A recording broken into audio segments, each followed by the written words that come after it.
Hey, we're live Monday night. Again, 7 o'clock. Thanks for joining. I think we still got a few people jumping on. I've got our two special guests tonight backstage. I'll bring them in just a minute once everybody's jumped on.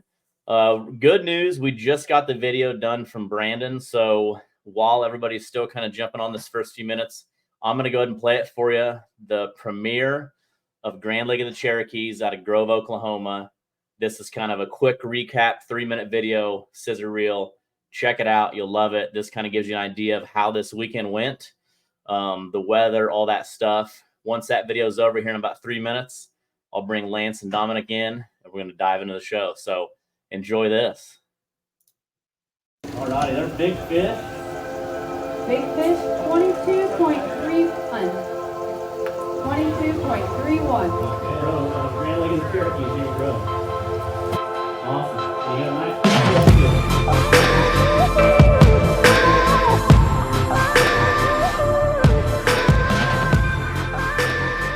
playing the Texas, right?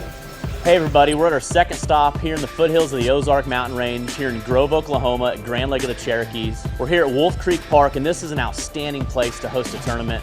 We really had a lot of people show up to talk about catfish. It's been a great day. The lake just thawed out. Anglers have been breaking ice to get out there to pre-fish. So like I said, these guys and gals are really at it. They put a lot into this event here at Stop 2, here at Grand Lake. And again, we're gonna see how it was, because pre-fishing was not easy. It was cold, there was ice, there was a shad kill. So today they have had a lot more thrown at them with wind, rain, and cold. And again, they can only have 2 blues over 30 and 3 under. The flathead and channel cat don't affect that limit. But again, the biggest blues they can have are 2 over. 1.65.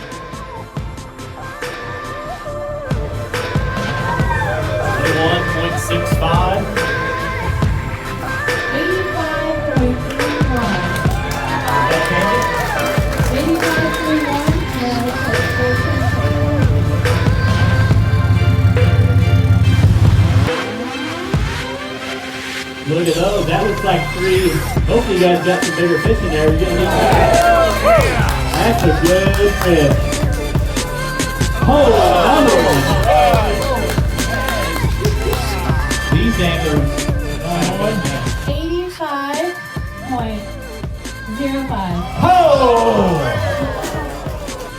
Oh my. Whoa, look at those fish here. So on Friday night, we had the captain's meeting at Cherokee Casino. All the anglers got together, we ate some food, we talked some fishing. So Saturday morning, anglers are in line, they get their live wells checked at 5 a.m., they can fish 7 to 3, be back in the line by 4:30 for the weigh-in. This tournament is a 5-fish limit, 2 over, 3 under blue catfish. We're excited to see what they bring in. There we go, that's a good one. Look at that fish. Look at that right there. Awesome. Let's give a big round of applause. Show some of them fish to the crowd. Get skunked. You had fun. Pictures.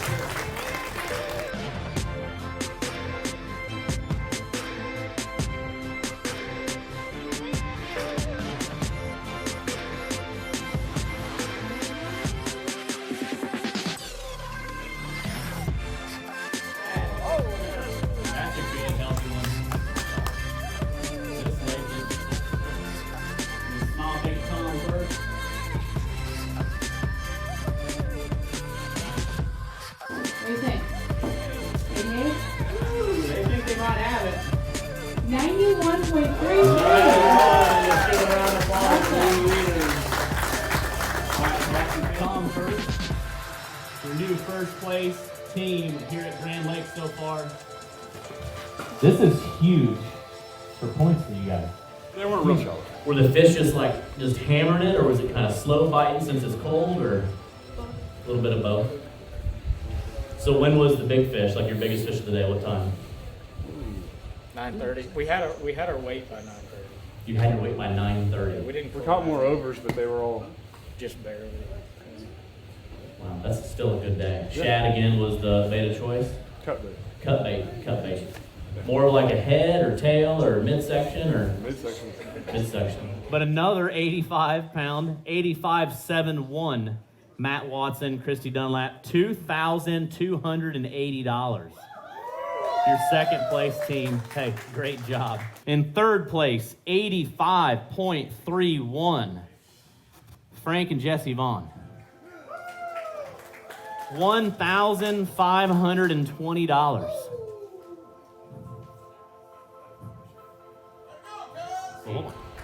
Your top 8 here at Grove, Oklahoma on Grand Lake.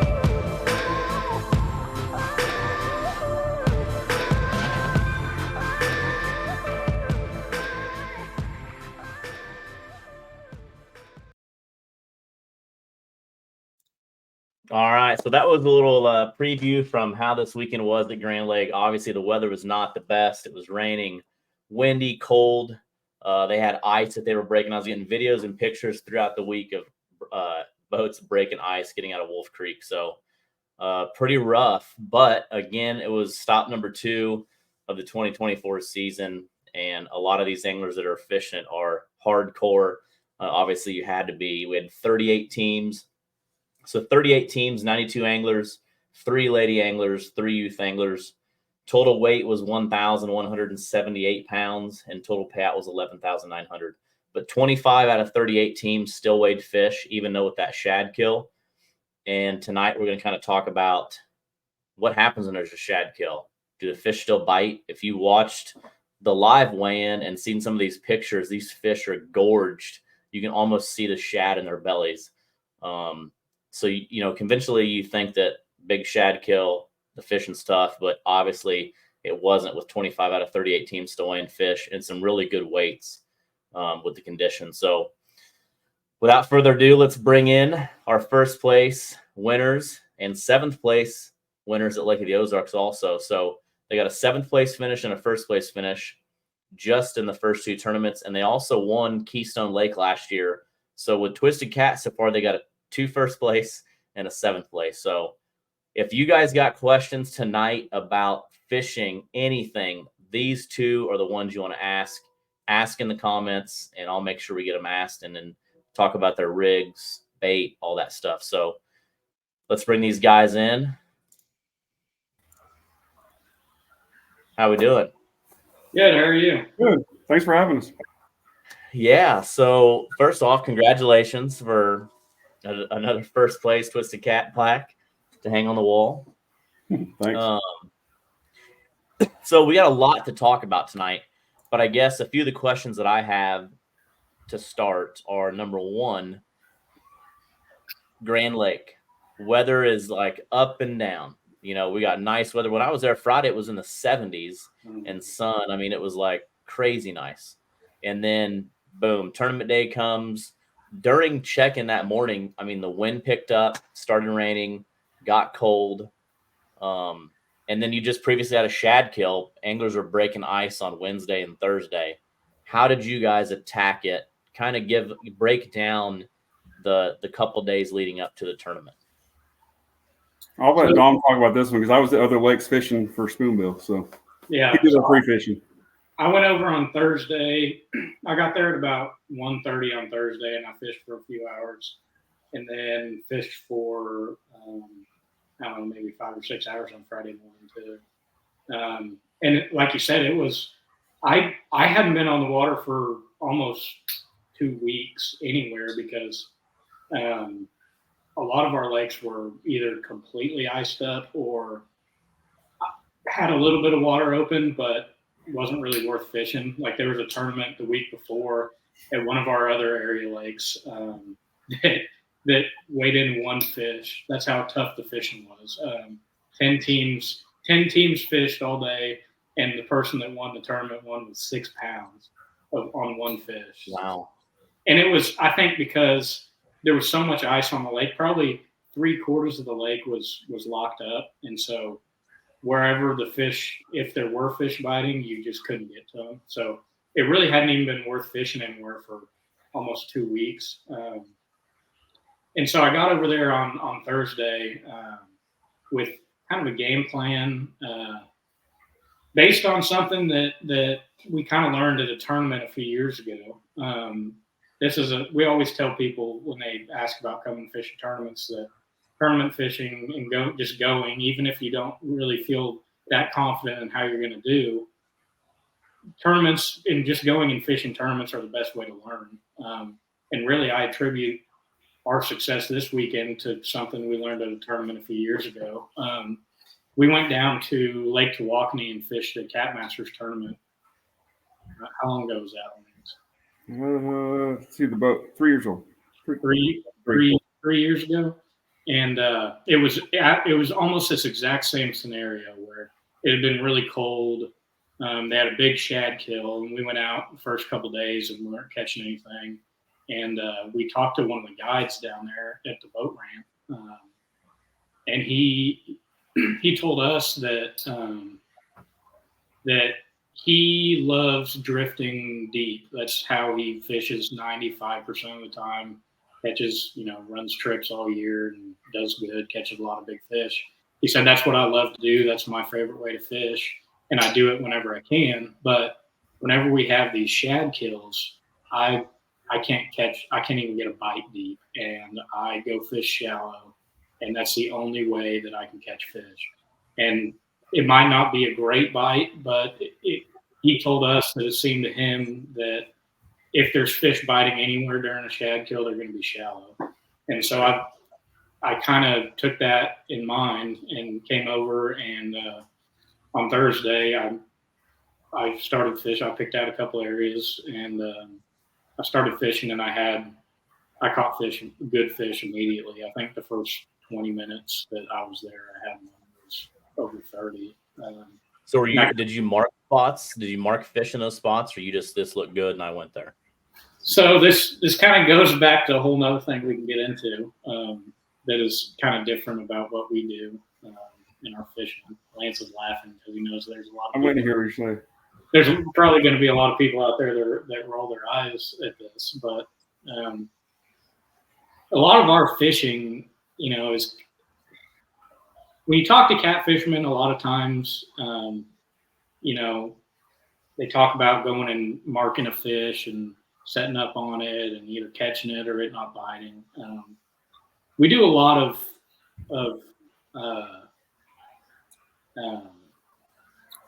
fishing conditions and going in, and we look at our graphs as we're going to pick somewhere to fish, but I don't feel like I have to mark a good fish in a spot to catch a good fish.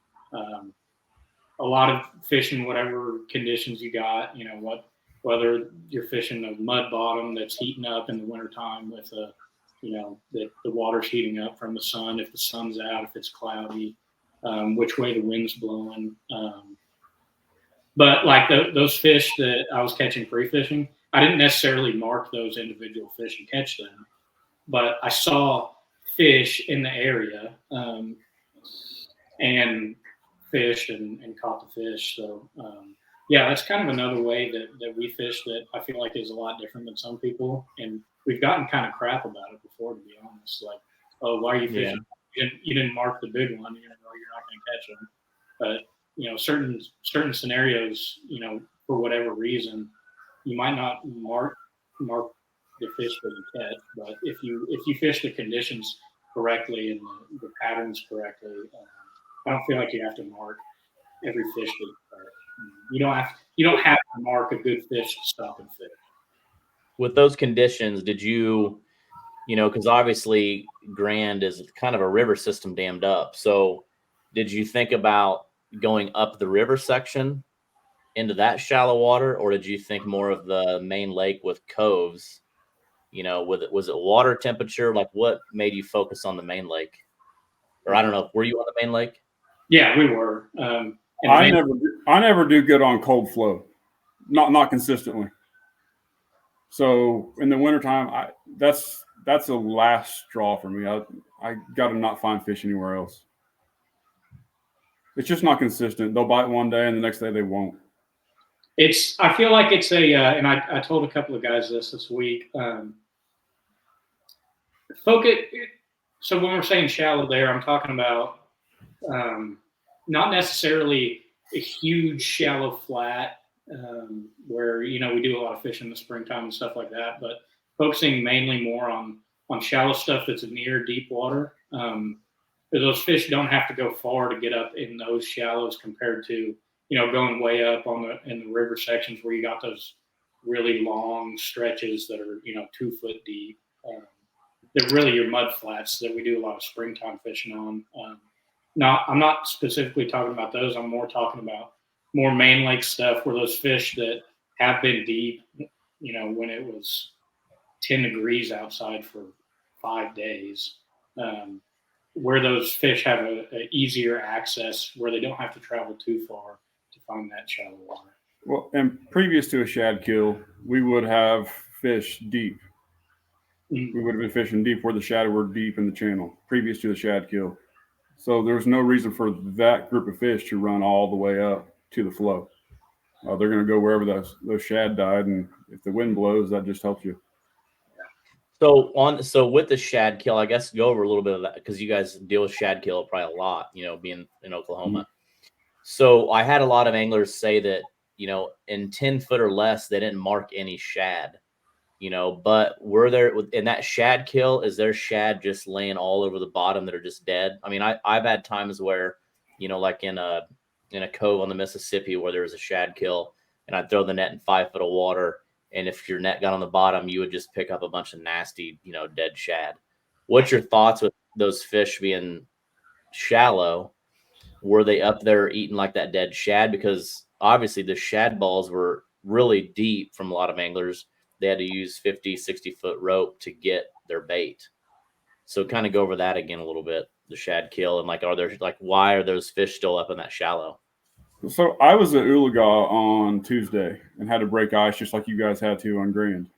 And there were shad. They weren't dead, but they were just swimming in circles and stunned and not healthy shad on top. So if there was any wind, those fish would not have been able to swim against the current. Or we always joke about shad don't get pushed with the wind. They go after the plankton. But in this instance, they would have gone with the wind. So we were fishing wind-blown banks. That's something. Yeah, that's interesting. Something to definitely think about. You know what I mean? Because then, like I said, you had some teams go up the river and fish shallow, and then maybe because there was that flow with the rain and then the ice melt, and then you had obviously teams go fish deep. But it seems like the people that found fish caught tons of fish, and then some people didn't catch any fish at all. Yeah. I really think that there's still a good amount of those fish that are out deep, but for whatever reason, whether it's those are the fish that are the ones that are super full compared to, I mean, they're all super full, but full to the point where they won't eat anymore or just sitting out there. That's the only thing that makes sense to me as to why it gets so impossible to catch fish deep whenever you get shad kill. I mean, on Friday morning, I decided to go fish super deep on the far south end just to kind of see, and I fished like 10 spots and didn't get a bite. And it just seems to me that those fish that do stay deep during the shad kill are just the ones that aren't going to bite. And when it comes to going up the river, honestly, we don't really fish up the rivers on our lakes that often. There's people that do and catch a lot of fish, and we do sometimes. But it's very rare that there's a better bite going on up in the rivers than somewhere in the lake. So it seems like to us, especially in the winter. So one thing that we have focused on recently, we haven't really talked about it, but we've done is fishing our strengths instead of trying to cover an entire lake. Is focus on what we enjoy, but what we're better at too. And fishing the lake is actually our game. Rivers, upper ends aren't our go-to in the wintertime. Yeah, so Tyler Sapp said he also feels like the shad that died and froze in the ice got dispersed on the wind-blown bank when it thawed. You know, I think Tyler was pretty – I'm not going to say where he was at because he had called me, but I think they were fishing some shallow stuff too, and they really got into them and caught a lot of fish and had a blast. and I think found them, throughout the week. But it always goes back to every podcast. It's the fish are always biting somewhere. Yeah. And that's what I love about tournaments is you go to this tournament and you got shad kill, you got weather dropping 20 degrees, wind, rain, nasty. We just had ice and anglers are struggling, but they're not. Somebody is going to be on them and find that pattern. And that's what I love about it is now we get to break it down and talk about what you guys found and how, and you know what I mean? Yeah. Let's talk about bait. What did you guys use for bait? So we are we're big white bass and crappie, cut white bass and crappie fish. Because they work and we can keep them alive at my house, and we enjoy catching them. Yeah. So tell us the laws. Tell us the laws on that, on catching, because you can't catch them in a cast net, correct? Right. So in Oklahoma, we have to catch them on rod and reel, and if you catch it on rod and reel, you can legally use it as bait. And Lance has a pretty sweet setup that he built a couple years ago. I'll tell him about your setup. It helps us with bait a lot. Well, I have to give credit to Cody Forshee and then Gus Jones for the design, and then Gus Jones for helping me build that. But like right now, I have, I don't know, probably 80 white bass, and we just put 32 crappie in it today. So they're in my barn, staying alive, and I just pull them out when I'm ready for them the next day. How long will they stay alive? I have the white bass I have in there. I put 130 some in there in October, and I'm down to probably 60, 65 in there. In October? You got to feed them every once in a while. What do you feed them? Shad or minnows. Gosh, that's incredible. I've actually thought about that because, I live on the Mississippi, and we're going to put a dock in this year. And I've seen in the ocean where they have this little lever system that drops the tank in the water, so they're actually in the water. So if I catch shad on a Wednesday, that when I go out fishing on the weekend or something, I can just roll it up and then open the thing, get my bait out. But that's a big deal. So I built these PVC cages with nets for my pond, but the problem was my pond freezes over, and then I'm out there chopping ice trying to get my bait out. So. But that even goes into something about the shad kill as well. But we do keep shad alive too, by the way. Yeah. But that's kind of another thing with the shad kill that we figured out is feeding them, if they won't bite because they're so full of shad, sometimes feeding them something different than shad will get you bit. Yeah, carp, white bass, crappie, it doesn't matter. Sometimes just getting something different in front of them bait-wise. And get them bite when they wouldn't before.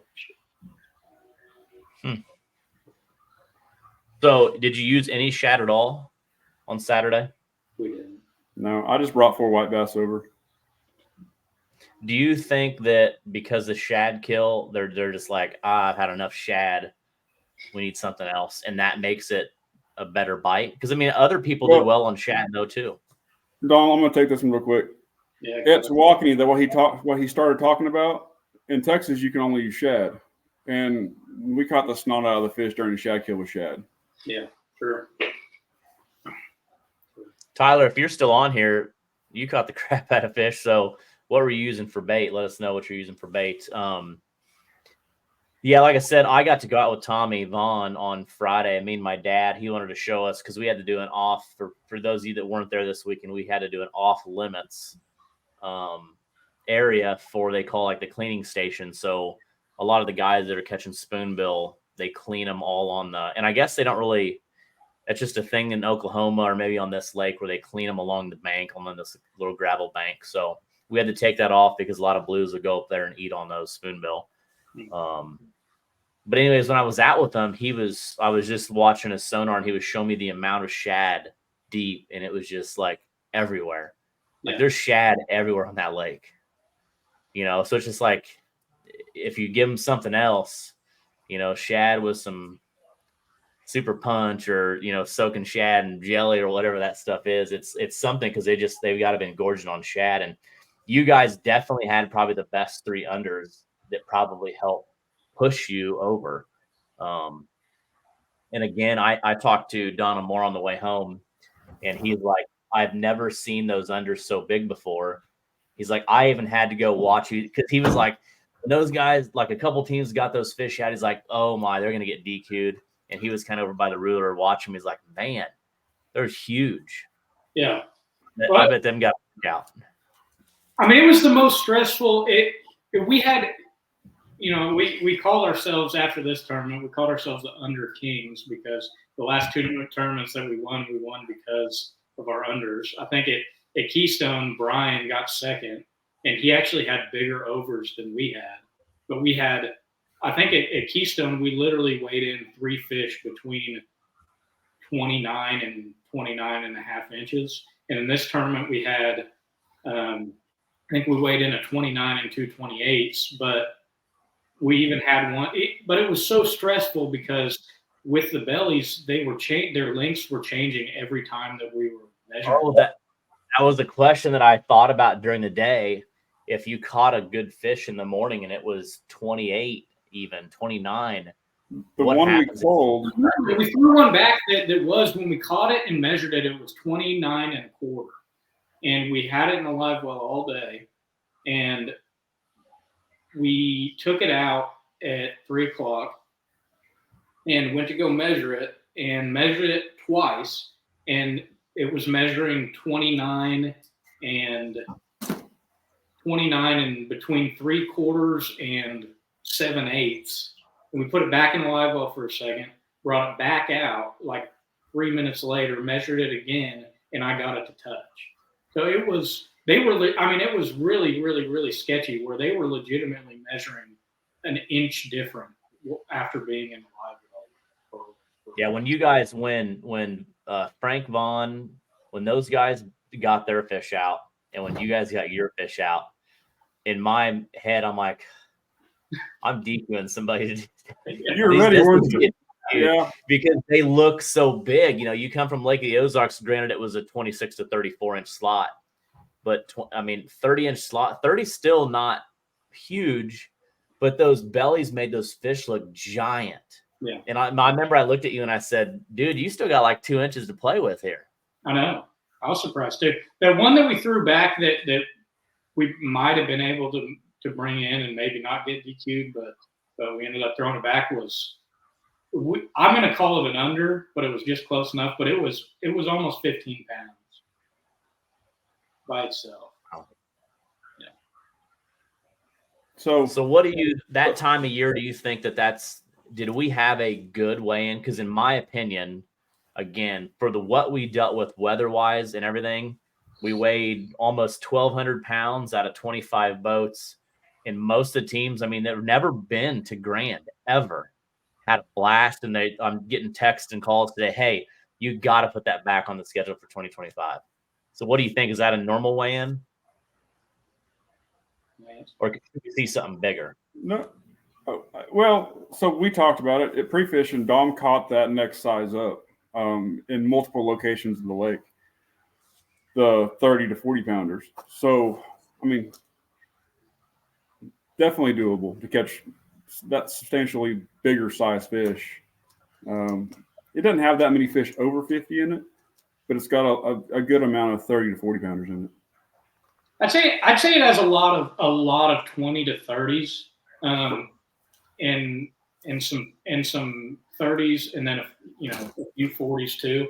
But what we saw on Saturday with a lot of teams weighing a fish between 15 and 30 with a few over 30, a lot of those 20 to 22 to 25 pound fish is really, that's perfect for the lake. That's what a lot of the fish that a lot of the good sized fish in the lake are in that 20 to 30 pound range. And it was good fish, though.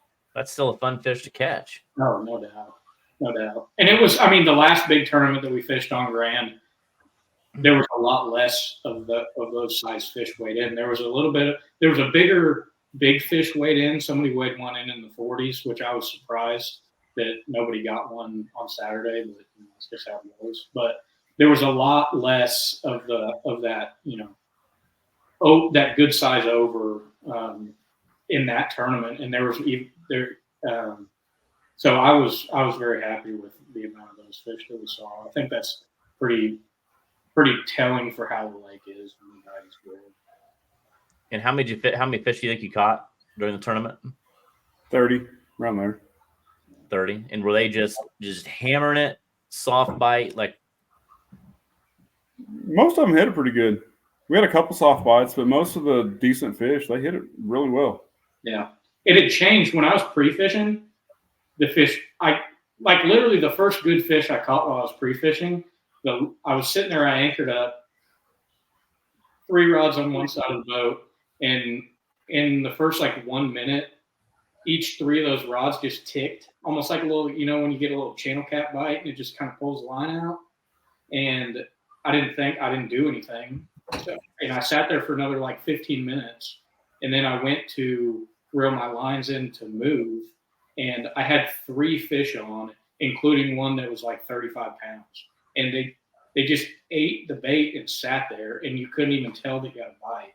And Friday was kind of the same too, where the good one I caught, it just started slowly pulling the line out, and I kind of let it do it for 20 seconds and then reeled down on him when he was there.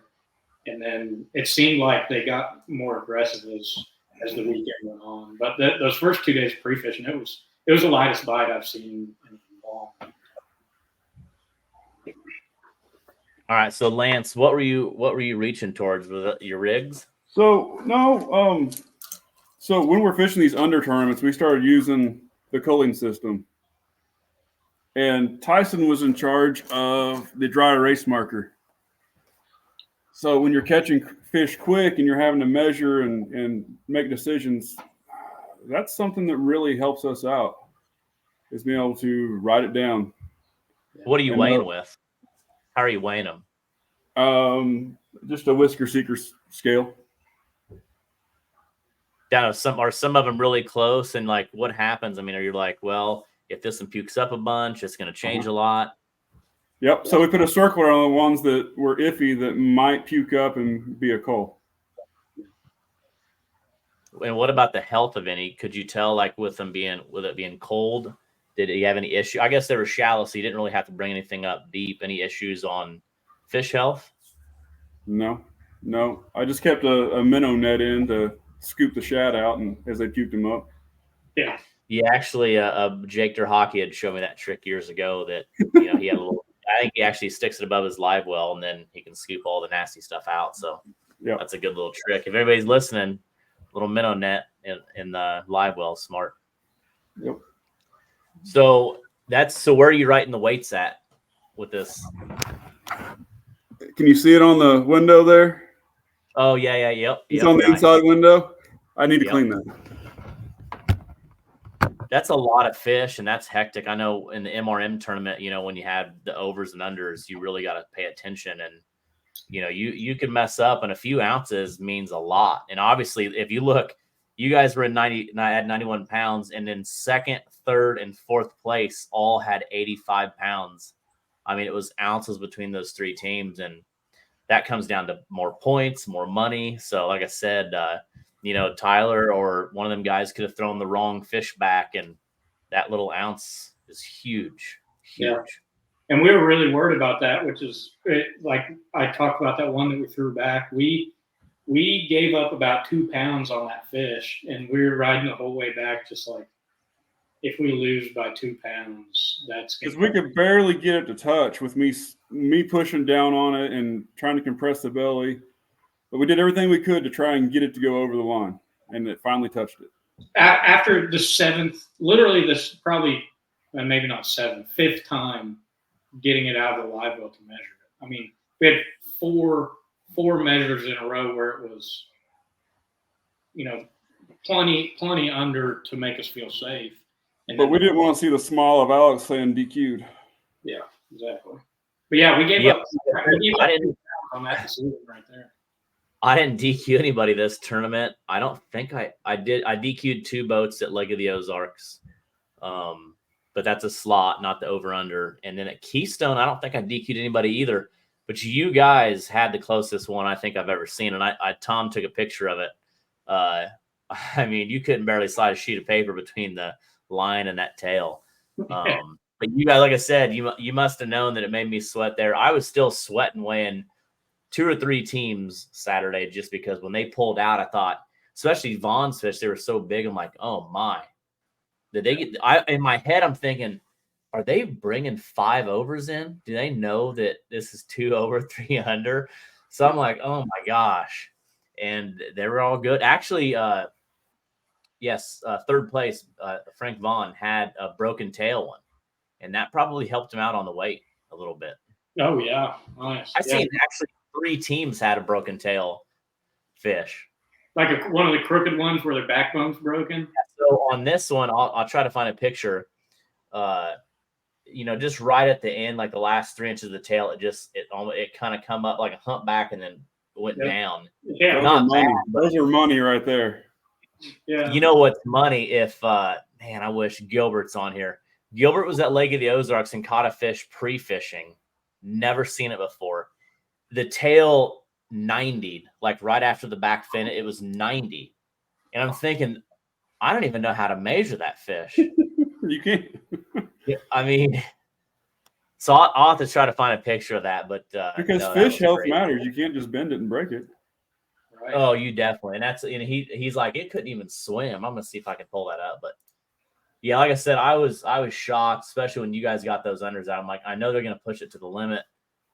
And you guys you just had some studs. I mean, they were just full of shad. Yeah. Those buckets were nasty, by the way, that I had to clean yesterday. No, his live well was disgusting. So what about, can you show us some rigs? Talk about the rigs. Everybody's always asking about what rigs are these guys using. All right. So it's a very, very simple rig. I've been using it for a lot of years. Let me see if I can get it right here. It's literally a dropper loop. I've modified it over the years. Just double peg it. You can see where it's chewed off. It's fish chewing it off. And then it just goes to a bank sinker. So give us a little insight on behind that and why Gilbert, I'm going to show your fish here in just a second. So I got to go with you guys on Kerr Reservoir, I don't know, a few months ago. And it's a simple, just like you said, it's a simple rig, but like even how like you can run and gun with it, you can, kind of throw the weight around the reel. But the reason is, I kind of give us the reason why you're using that rig instead of like a normal Carolina or anything like that. Several reasons. One, it's windy here in Oklahoma. And if you throw a Santee rig or a Carolina rig or anything like that, it helicopters. And with the weight being at the end, you can cast it as far as you want to go and you can place your bait where you want it to go. The wind doesn't catch it. You don't have to play the wind as much if you want to throw, sideways. That's the biggest reason. And I can put that float where that bait just dangles above the mud. If we fish silty mud, we have a lot of prairie lakes. That way it's not stuck in the mud, but I can put it exactly how far off the mud I want it. But it's always kind of up. So if it's a kind of like a Sandy Cooper rig, it could just lay down or just like you said, helicopter. So I even like casting it though. That's another advantage because you can just send it. Yeah, as far as you want. You can cast it. Yeah. So no, anybody, if you got a chance, I got to actually fish with that rig with these guys for a day. I really I'm going to start making that rig a little bit. Truman Lake Marine, great job, Lance. Dustin said great job. Yeah, you don't have to worry about, like, if you're fishing semi-deep water, you don't have to worry, with a Santee rig, with whether it's just weight on the main line or a sinker slide. as that rig's falling down in the water, sometimes that weight slides up your line, and you got to let it hit and then reel all this, reel it back to the weight, depending on how you're fishing, what kind of bobber you're using on it, if you're using a bobber or whatever. But it's just a lot more simple of a system. Than I promise you, Doms has witnessed it. I have tried to reinvent the wheel on rigs, and we keep coming back to this. Now, do you always use floats then? Yeah, pretty much. Because I'm fishing rock, I don't want the bait to get down in the rock and get lodged in the rocks. Yeah, Christy said tiny. Yep. It Yep, is. it is. Yeah. Christy's right. It's Tiny made it. He called it a float rig.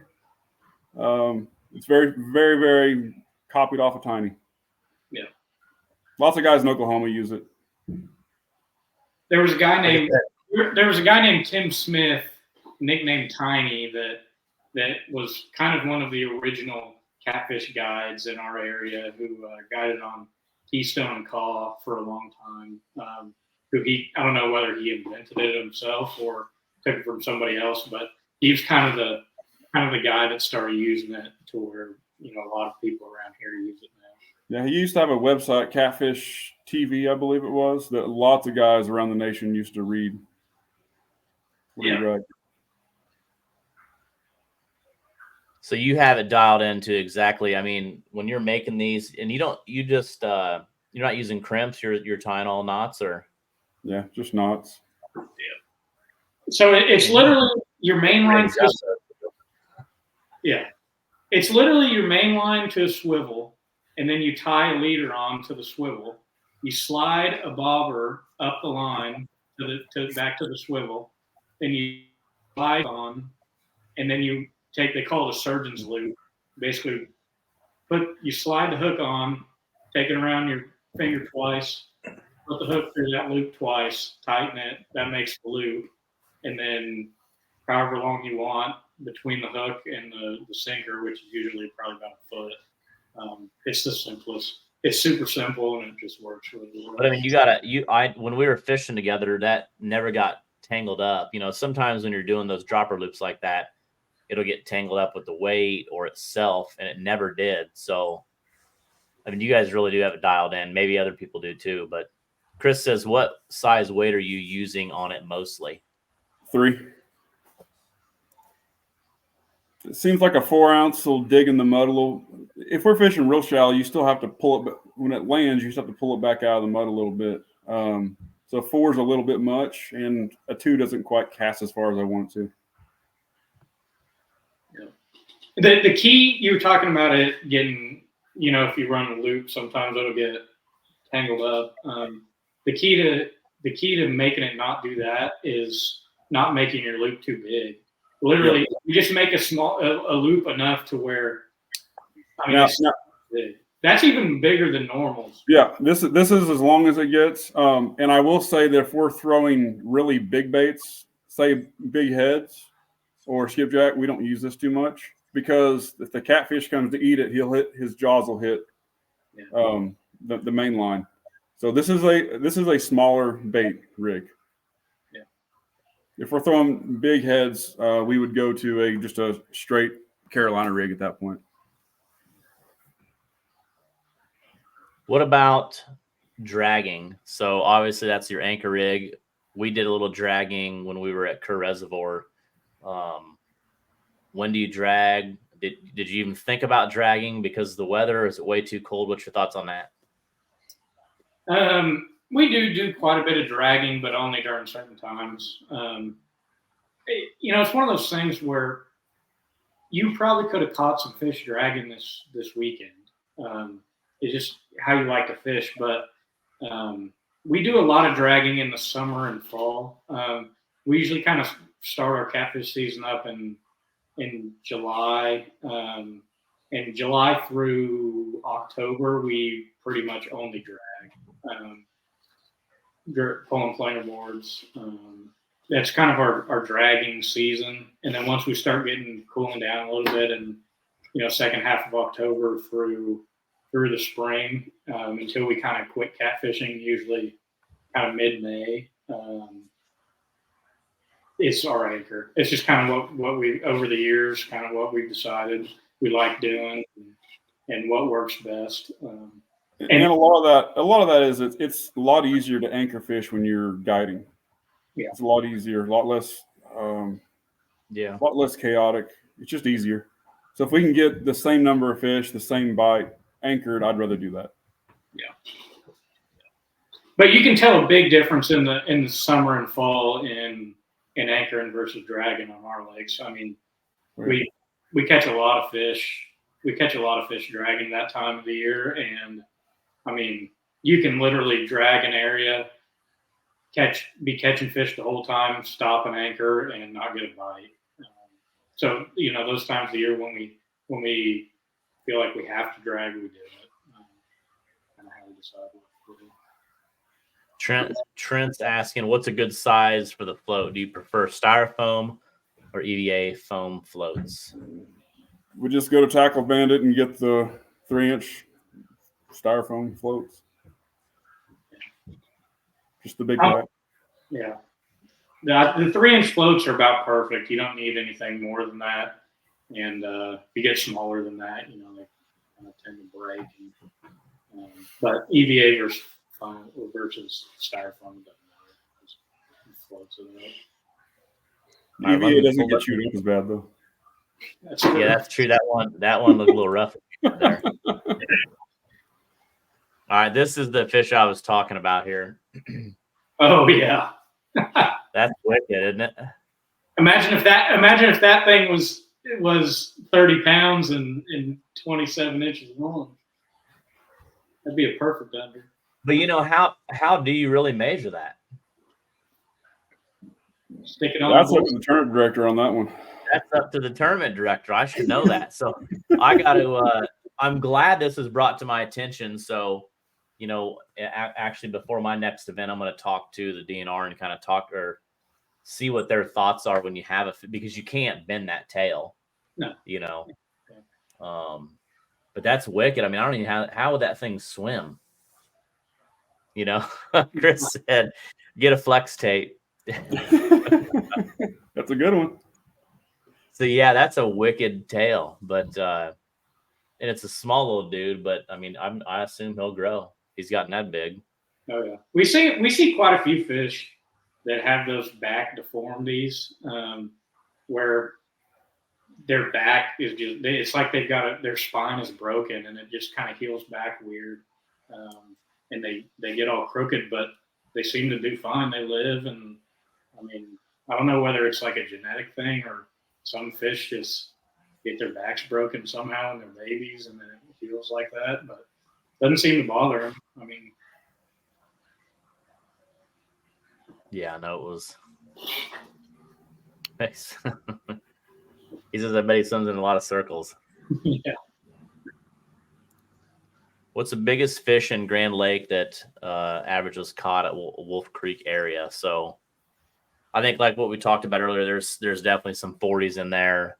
We had a lot of 25s. That our big fish, I think, was mid 30s. So, and somebody was asking, let's see. Oh, this RB says, what would you, if you have advice for fishing from the bank around the Wolf Creek area, would you have any advice for that? Play the wind. Yeah. Well, every fish we caught this whole week, you could have caught from the bank. I'll tell you that. So kind of go over that, playing the wind. So when you're saying play the wind, you're saying that wind is blowing bait, blowing those fish up towards the bank. So if you're fishing from the bank, you want that wind in your face. Yeah. Yeah. I mean, it's how we, when I was talking about fishing conditions earlier,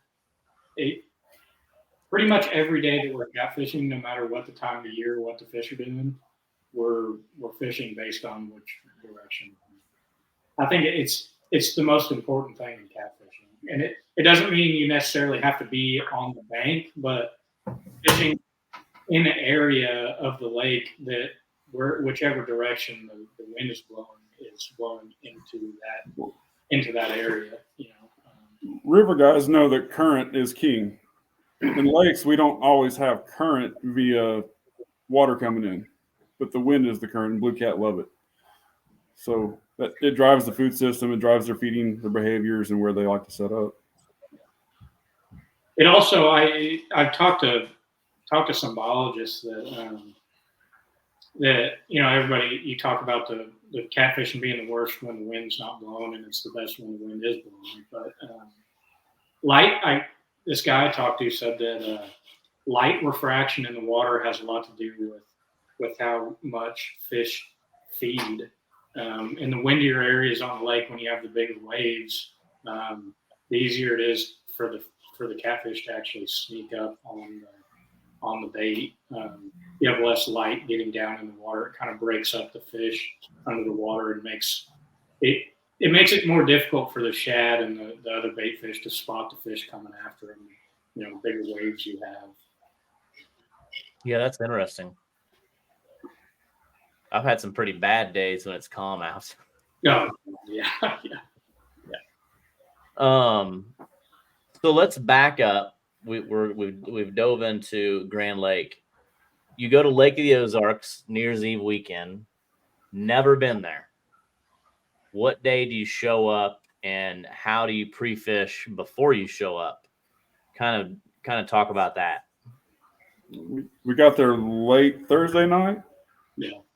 Yeah, stayed the night, got some sleep, and then got up. We only had one day of pre-fish, and we basically just picked out a section of the lake and quickly spot checked and checking bait, basically. We really didn't have a huge game plan. The game plan we did have, we just thought it was too far from where we were launching from, and we'd lose time, and we didn't have enough time to learn more lake. Yeah. So we just dialed in, tried to dial in, basically close to the boat ramp, or close to where we were doing the tournament out of. But different conditions, because I remember you telling me you guys fished really, really deep, right? Yeah. So why did you fish deep? Because the water was cooling, it wasn't already cold yet, but it was on its way cooling. But the shad weren't really going through a dying. The shad were sinking because the water temp was going down, but not quickly going down. Yeah.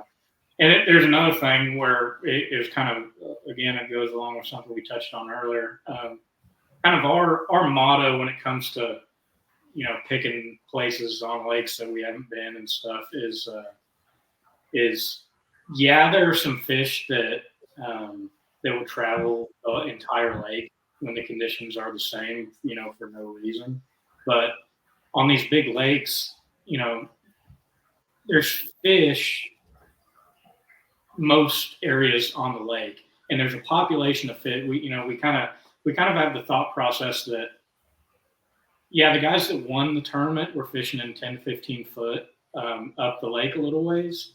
But there's going to be a population of fish down the lake on the south end near where the boat where we're meeting at that are just going to live there. They're going to be there. And if you can figure out how to catch them, you can catch them. And on that end of the lake, there wasn't a whole lot of patterns to fish other than, deep ledges and flats and stuff. So we kind of went in with it with that idea that we're going to pick the lower quarter of the lake because that's where we were meeting, and we were just going to fish what pattern that we thought those fish that lived in that area were going to be on. And they didn't have any shad. We would have liked to go fish 10 to 15 foot of water, because that's what we like doing more. But for that area, we figured that the fish that live there were going to be on those deep ledges, and they were. And you did. I mean, there's some sticks there too, and you guys come in and do what you did, and that's a big deal, especially for the first two tournaments. So what's next for you guys? Curve. Curve. Yeah. I'm super excited about that. So I guess tell everybody what makes you excited about Kerr, and I guess before you say that, Kerr, we've got Alton coming up March 2nd, which again is a unique fishery because you've got the Illinois River that dumps in to the Mississippi, and then the Missouri that dumps in the Mississippi, kind of all there together in Alton. So you can fish the Missouri, the Illinois, the Mississippi, below Chain of Rocks, below the Alton Dam, above the Alton Dam. We've had some huge weigh-ins. The two fish that I've weighed over 100 pounds in the last 10 years have both came from Alton. And then 2 weeks later, we're going to go to Kerr Reservoir / Arkansas River. So I guess kind of go over that too. The Arkansas River flows through Kerr, and then you've got the Arkansas River right below Kerr Reservoir that goes by Fort Smith, which there's a lot of people talking this weekend about the river. Mm-hmm. And I know I've seen you disagree, I think, with maybe JT, but he showed me some fish he caught last year, close to the time we're having the event, some giant flatheads. So that tournament is going to be, you can fish Kerr Reservoir or you can fish the Arkansas River. We'll have a few of the public ramps that'll be listed. You'll have to have an Oklahoma and Arkansas license. And we're going to start and weigh at the Bakery District downtown Fort Smith. So during their St. Patrick's Day party, it's going to be an awesome weigh-in. You're going to have a ton of people, a ton of eyes on you guys when you're weighing in. And our first time down there, doesn't seem like there's a lot of tournaments down in that area. I don't know, it's kind of in the middle of nowhere, but I got to go out with you guys for a few hours on Kerr Reservoir, and it's a big, like, I said on the way there, I'm like, I don't think you can have a tournament because it's so small on Google Maps, and then you get out there, and it's like an ocean. Yeah, it's humongous. It's a really cool place. And I'll kind of start off by talking about the big rivers. So, as most people that catfish know, the biggest blue cats live in the places with the most current. It's just blue cats are by nature a big river species of fish. They do well in our lakes that don't have flow, but the places that grow the biggest blue cats are the places that have the most flow, whether it's the Missouri River and the Mississippi that always have flow, or the Tennessee River lakes that have flow most of the time. The blue catfish just seem to do the best in the highest flow scenarios. And when it comes to the state of Oklahoma, there's not a place that has more flow than Robert S. Kerr. So all of the water from the entire state of Oklahoma, every drop of rain that drops in Oklahoma, other than the Red River watershed, goes through Kerr and the Arkansas River there. All of the Verdigris River, the Arkansas River itself is a huge drainage basin, but the Arkansas, all of the lakes, Grand, Hudson, Gibson, Oologah, they all the water from all those lakes ends up in Kerr. So it has, most of the year it has flow going through it. It a lot like Wheeler, to be honest. It really kind of is a lot like Wheeler in the way that it sets up. But that was kind of when I started researching it. There's not a lot of stuff online about it. It's kind of they call it a backwoods. It's not necessarily a huge backwoods kind of place, but it's not a popular destination. People that I was talking to Chris Baldwin about it, he had never really heard much of it. It's kind of this hidden gem that I started going down to a couple years ago. I went down there for the first time, I think two years ago, and I just took a couple of days and took my boat and went down and was very, very pleased with what I caught. So now I go down once a year, usually in the spring. I take a trip, and there's some really nice facilities down there that I go and stay at a marina and catch a lot of really good fish. To me, it is, if you have a chance of catching 100-pound fish in Oklahoma, it's the place you're going to do it, I think. I think it's one of very few pieces of water in the state that have the potential for that 100-pound fish. Somebody actually caught, I think it was 3 years ago, somebody actually caught a 96-pounder out of it. It was on a jug, but it was officially weighed. It's the biggest fish outside of Texoma that I know of in Oklahoma. I think there was a couple down on a small lake in southwest Oklahoma that were really big like that, but it's where the biggest fish in the state outside of Texoma live, in my opinion, from the stuff I've seen. So what do you think? So JT says 126 to win. Easily. I think that's a very attainable weight for that tournament. I mean, they had a tournament. I wouldn't be comfortable with 126 to win it. Yeah. Well, they had a tournament on the Arkansas River, just on the stretch above Kerr, 2 stretches above Kerr, but not too far away. Just a couple of weeks ago, that it took 128 pounds to win. So, was that a 3 fish or 5 fish or 2 overs and 3 unders? And it took how much? 128 pounds. Yeah, is that what Andy Allen's talking about? We had 126 turned in on 3 forks. Yes, that's the tournament I'm talking about. I thought it was 128, but it was 126. And that's the, if you go up the river from Kerr, there's another dam called Weber's Falls, and there's a lake called Weber's Falls, and then the river section above Weber's Falls is where they had that tournament. But it's all the same system. It's all connected. So that's above Kerr Reservoir. They're catching that kind of a bag. Right. I can't imagine if we have a good turnout what kind of fish are. I mean, I think it's kind of like a sleeper. And it's the biggest sleeper. And I was talking to a couple people about it. And like, man, you don't want to kind of ruin it, but it is what it is. But what do you think? Is it the river still? I mean, I think JT is going to the river.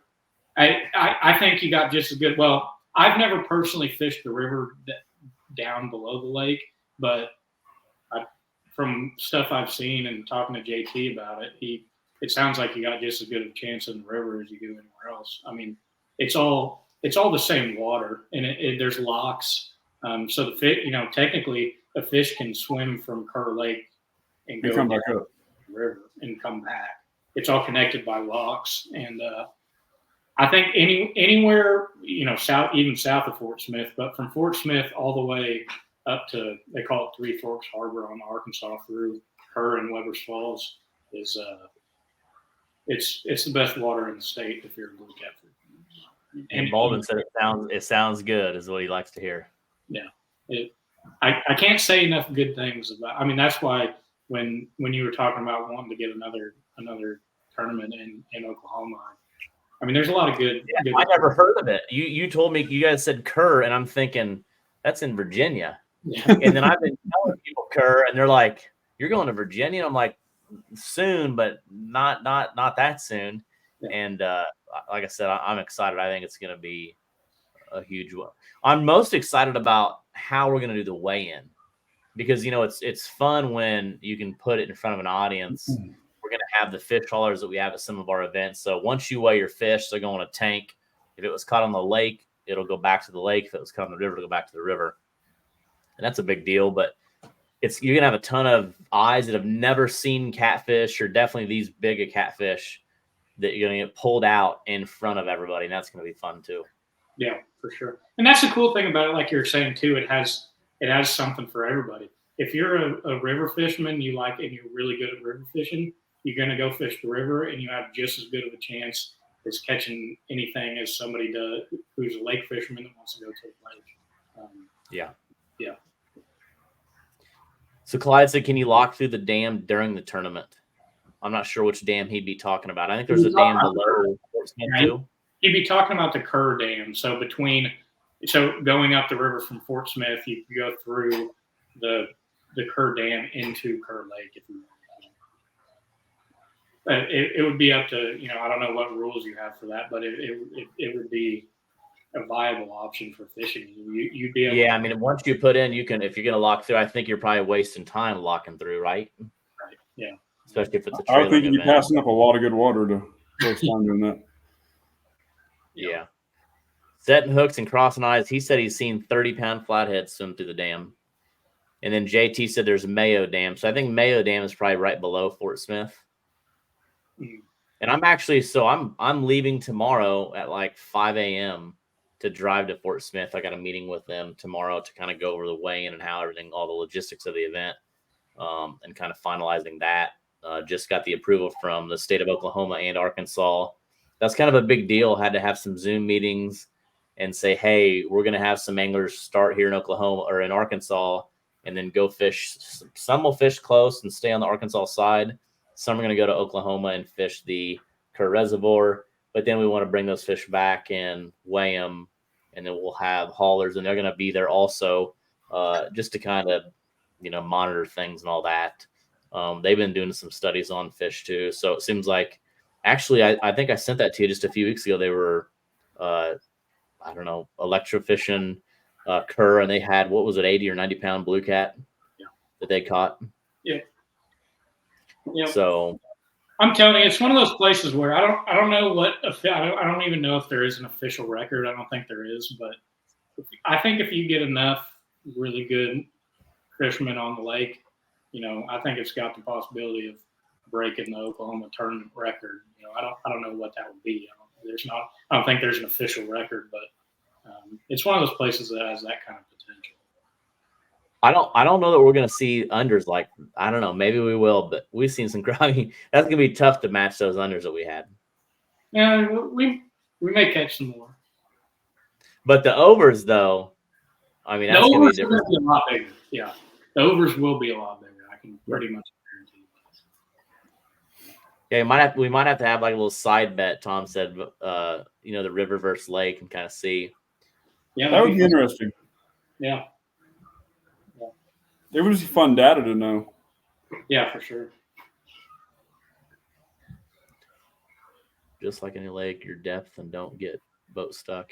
And that's something that when I went with you guys again, like we leave the boat ramp and it's just from Google. If you're looking at Google Maps, like don't, because it's so much bigger than Google Maps, and it's just like an ocean out there. You can barely even see the other side of the lake. But it was shallow.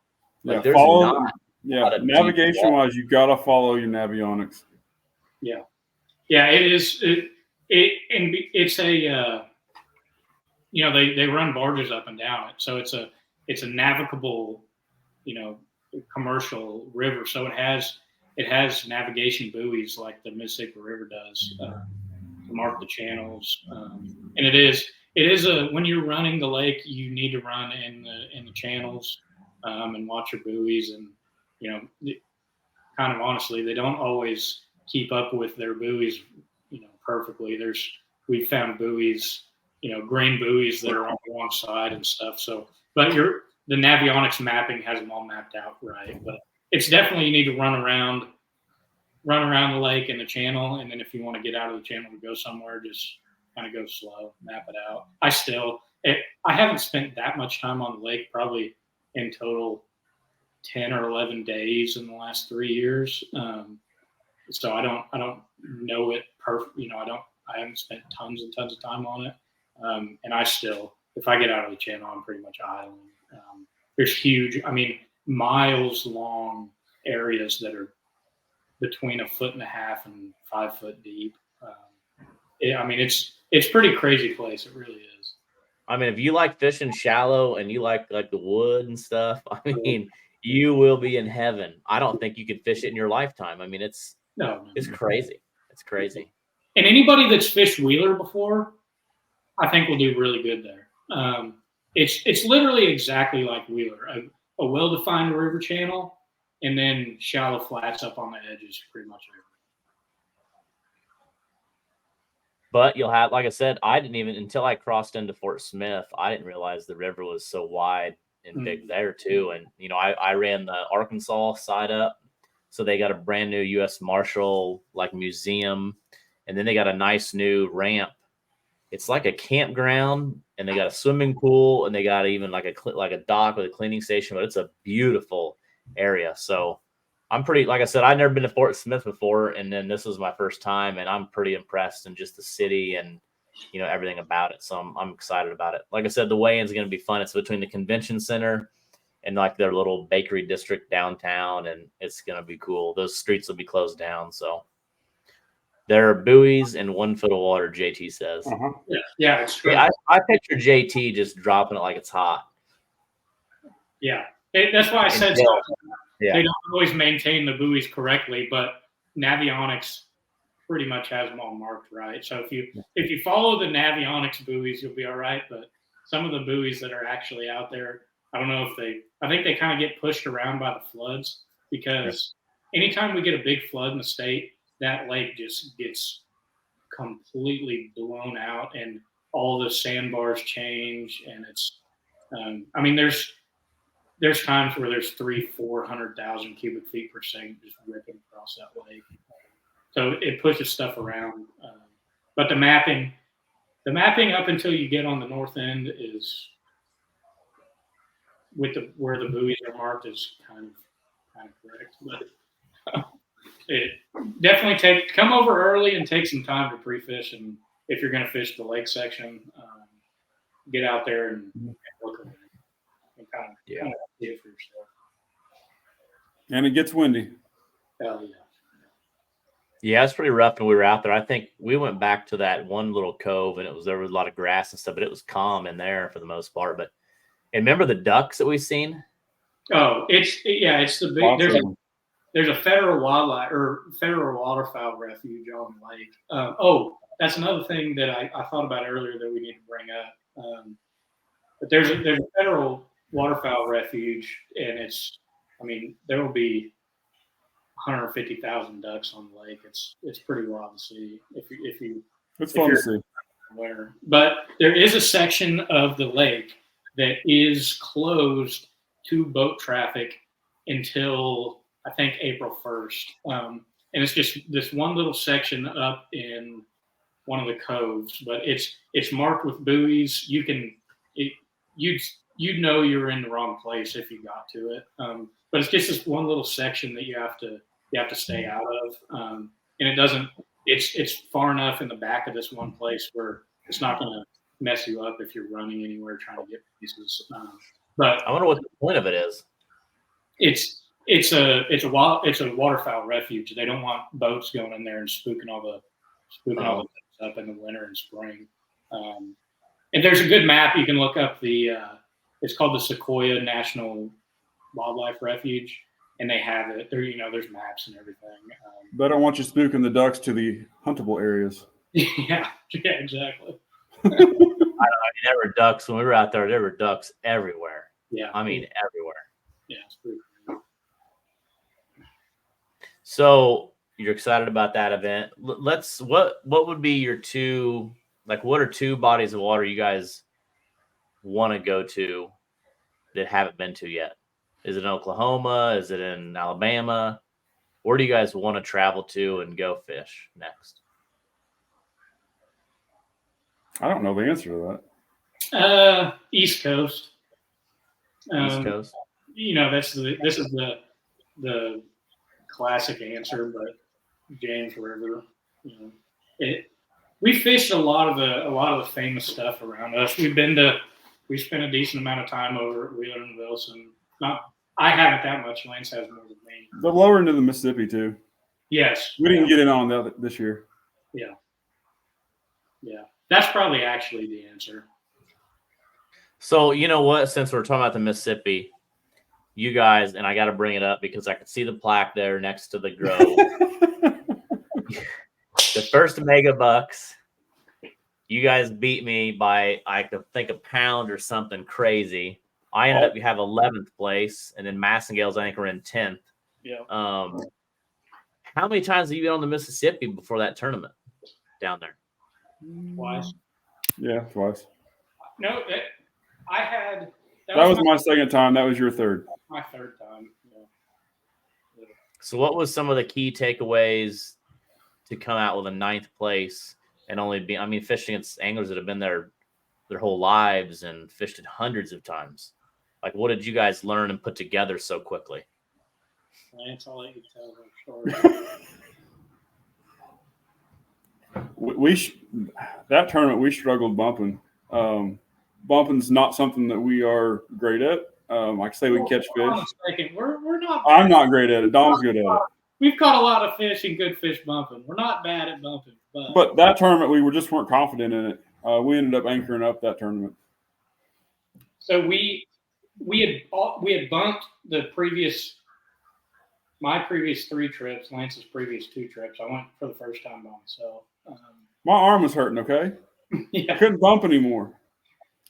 Well, we had success bumping. Like my first trip down to the Mississippi, that was to the first Cat Masters they did at Helena, and I'd never bumped. I'd never fished a big river. I'd only fished lakes, and I kind of I went for a whole week and kind of taught myself.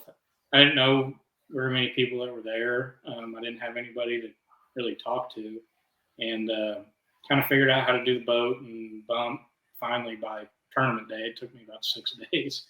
And the day of the tournament, we got on some fish, and we weighed in like a 48-pounder and a 30-pounder, and then had a couple of smaller unders. And then that trip, we went out the day after the tournament, and we went back to exactly the same spot, and I caught a 63-pounder, all bumping. And so we had kind of taught ourselves how to bump fairly decent, and we had done that every time we had gone. And then the first megabucks, we just weren't catching fish, and so we were like, let's see if we can figure out how to try to anchor up on some stuff in the river, and we figured out how to do it and had a lot of success. We what were our fish's weight that day? I don't know. I know that we caught, I think it was a 47 at the very end, like a bell ringer at the end to beat Alex. Yeah, we were fishing. We were fishing deep brush piles in the middle of the river, anchoring. Well, we were spot locking on them and fishing back behind the boat with like 2 to 3 pounds of lead. And like we had 36 ounces, yeah. And we had kind of gotten good enough at it during the end of that trip that it was almost like calling your shot. You could literally pull up in front of the brush pile, and as long as you knew, we kind of figured out the right distance to stay away from it, and we would get the trolling motor down, get baits back behind us right in front of the brush pile and kind of on the sides. And I think that day we fished like 8 brush piles, and we caught a fish over 20 pounds out of everything. Yep. And the trolling motor was on 10, generator's running, and we had to have the motor all the way up because if the motor touched the water, it was too much and the trolling motor wouldn't hold. Yeah, the motor was dragging us back if it was in the water. Wow. That's a lot different than probably a lot of things in Houston, Oklahoma then.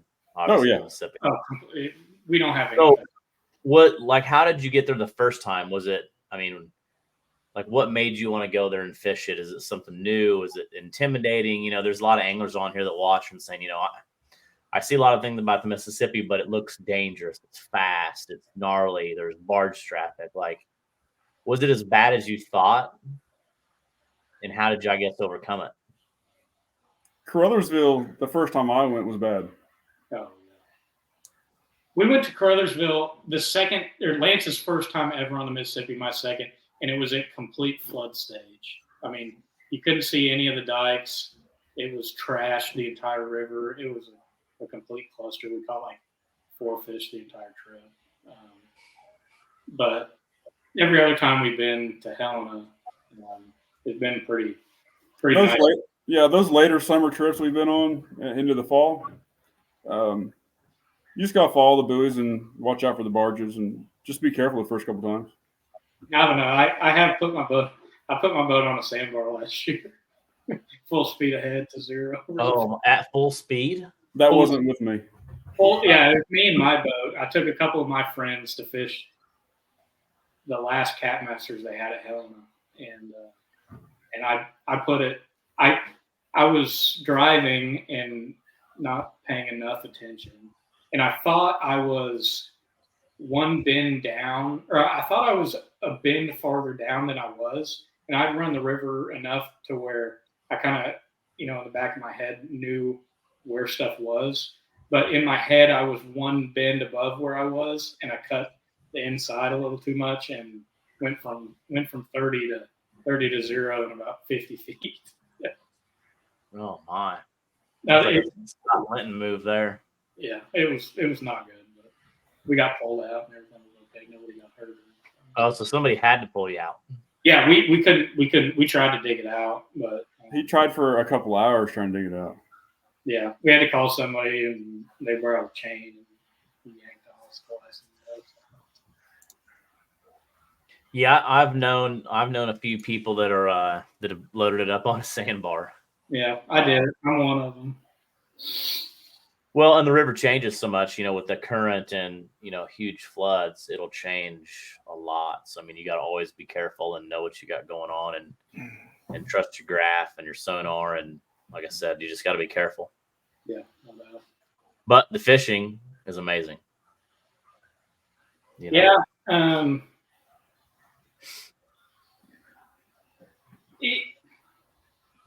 want to go a little further south the next time I go. I don't know what it is, but my Helena trips have been kind of going like this ever since that first one. I've seemed to catch less and less good fish every time that I go to Helena. I don't think it's whether it's me just getting in my head on what to do or what, but I mean, they're always there. People catch them every tournament, but I don't know. I guess it's just me. But the first time I ever went to Helena was the best trip I had.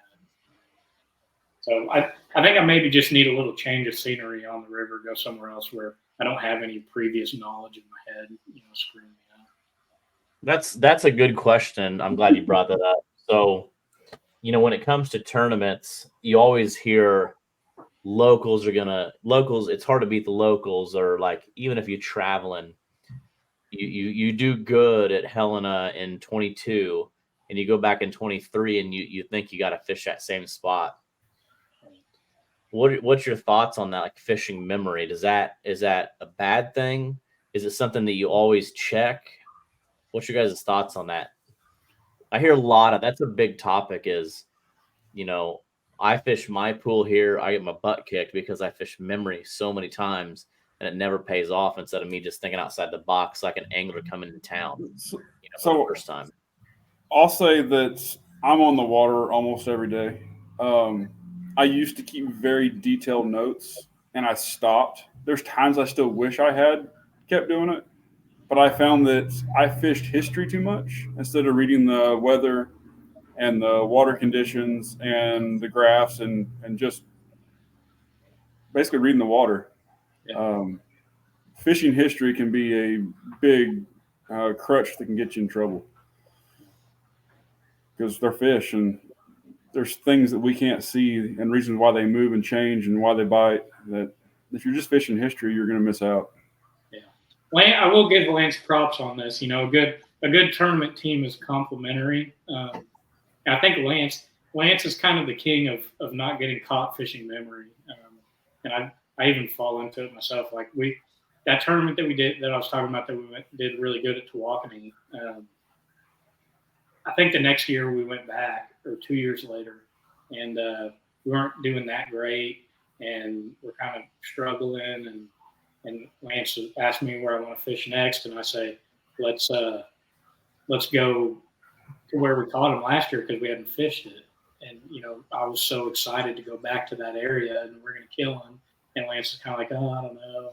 And then he kind of gives in to me, and we go back, and we don't catch a single fish for the next 2 hours. Hurt us in the tournament, and he kind of gave me the kind of told you so on that one. So I will say, he is good. He's good at not letting that prior stuff kind of mess with you, especially if the conditions aren't right for what's going on. But it is good to know the history. It's always got to be part of what you look at, but you can't be your sole way of fishing. Basically, I view history as 10% of what I fish. Yeah. And then another thing that I've seen, like I've got to fish with so many people and so many different, teammates, that are partners over the years. And I think there's something to be said about a good tournament team. When you have the same partner, I got to spend the day on the water with you guys, and just you guys are like the seamless, like, if Lance jumps behind the wheel and he's finding a spot, and then before Lance gets up, Dominic's already getting bait ready, and like it's just so like you guys have it nailed down, and like that's a big thing. And I've been with a lot of anglers that are like that, and usually they're the ones that are tough to beat, because if it's noon and you haven't got a bite, you guys can make that transition and say, hey, we got to do something different. You're not like throwing rods out of the boat. Well, you might be, but I mean, for the most part, like you guys can be, I would assume you guys are, calm and collective in that scenario. And like I said, it's, I've seen some people that are not nothing against them, but they're just not, they don't click. Yeah. And you guys click. And there's a lot of good teams out there that click. And that's a big part of being successful. I mean, I believe you guys can be the team to beat in 24 for sure. I mean, you guys are just really good. Well, we think very similarly too. We always joke about this. Like you could blindfold me and Lance and drive us somewhere to a lake we've never been to, and put us in a boat with a graph and a topographic map, and tell us to pick out 5 spots to fish, and we'd probably end up in the exact same 5 spots. It's scary. Similar, and sometimes it works really well, sometimes it doesn't. But yeah. What? Do you guys use the same sonars? Yeah, we both use Lowrance. Lance, you can tell me. Yeah, we both use Lowrance. Yeah, it's pretty much all I've used for, I don't know, about the past 10, 12 years. Are you guys using live scope or front forward sonar? I use active target Lowrances, and not for catfish. I haven't found it all that useful for catfish. They move quickly. They hunker in the mud. I don't know. I just haven't found it all that useful for it. There's certain very specific scenarios that have more to do with targeting something you're fishing rather than targeting a fish, that we use it for every once in a while. But target a structure, it's a little easier, but we haven't pulled it out and used it on any Twisted Cat tournaments. Yeah, I think so. Actually, on the way home, we had almost a 7.5 hour drive from Grand Lake, and Liz was passed out, and I was, after I got some of my phone calls, I listened to some podcasts, the Bass podcast, see what their world's about and what I can take away from it. And they had Josh Jones on talking about forward-facing sonar. And obviously he's kind of like the bad boy of that with the crappie world, what he did there. And then now, he's just a guiding for bass. And they kind of asked him, what is your thoughts, even though you're making money and stuff on it? What are your thoughts of the future? Is it bad for the sport? The tournaments. And then what was really interesting is they talked about, like Kevin Van Dam is the guy, like he is the GOAT of bass fishing. But is it fair that a high school kid can come out and go beat Kevin Van Dam just using forward-facing sonar? How is he as good an angler, or is he not? And then in the bass world right now, you have the competitive league where you can still use it. You have some people that can only use, and I don't know a lot of the terminology, but he's using like there's a guy from overseas that's all he uses. I think he's got 5 live sonars around his boat. That's all he uses. And they say like he's not a good flipper or dock jumper, all that. It's all forward facing stuff. And he's like got an AOI and stuff like that. So how does that compete? So they're talking about, do you do half the events and allow it and half not, and kind of the future of it. And like I said, I don't know that it's not affecting our sport yet. I think for bait, it's definitely helping. I've seen it for the second time with Tommy this weekend or on Friday. But what's your guys' thoughts as the future? But he did, and before you answer that, he did have something to say. He's like, there's always that new technique, that new sonar, whatever it is, whether it's side scan, and it's always going to be something new. And then what's next? So what's your thoughts? Do you think that it'll ruin the sport as it gets more advanced? And then what do you think about in the tournament situation?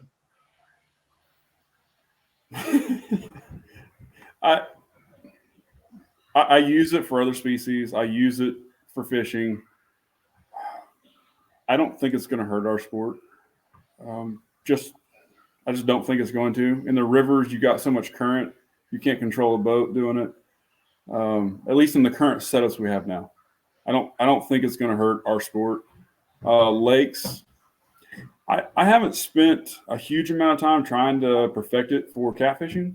A lot of that's because I'm guiding, almost every day. And I take 4 or 5 guys out, and you can't have 4 or 5 guys casting heavy weights or trying to target a catfish. It's just, and most of your catfishermen aren't, I shouldn't say aren't, most of them, but a lot of them don't know technology, or it's not a big part of their life. They want to get out and enjoy fishing. They don't want to look at a screen all day. And I kind of agree with a lot of that. We like the outdoors for a reason. So it will have a place in it. Somebody will perfect it, and it will have a place in our sport somewhere. But I don't think it's going to take over. I agree. I mean, and Josh was saying, like Josh Jones, for those of you who don't know, he's the baller when it comes to live scope. He's even saying that he only targets, like he can tell if it's a double-digit fish. He doesn't even throw on anything that's not double digits. And just, if for me, not knowing that, it's hard to believe, but I've seen live sonar twice now. Once I was just crappie fishing out of the front of a boat, and then Friday I went out with Tommy, and you could literally, like, he was showing me the difference between shad and crappie, and in a minute I kind of understood that and could see it. So, like I've got live scope. I haven't put it on my boat yet. I'm going to work on that hopefully this weekend, and I'm excited to play with it. Definitely for just even the bait side of things, but if it can work for the tournament side or for the catfish side, that's a huge advantage.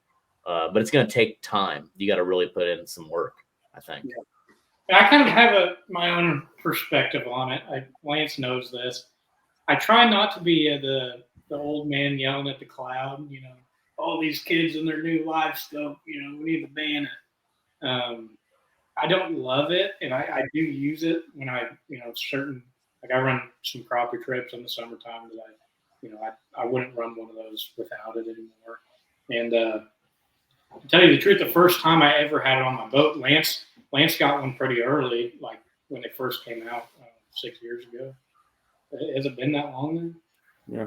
And he had it on a movable mount, so it was all mounted on a battery box. The graph was mounted on the top of the battery box, battery inside, and then the transducer was on a pole, so you could move it around anywhere.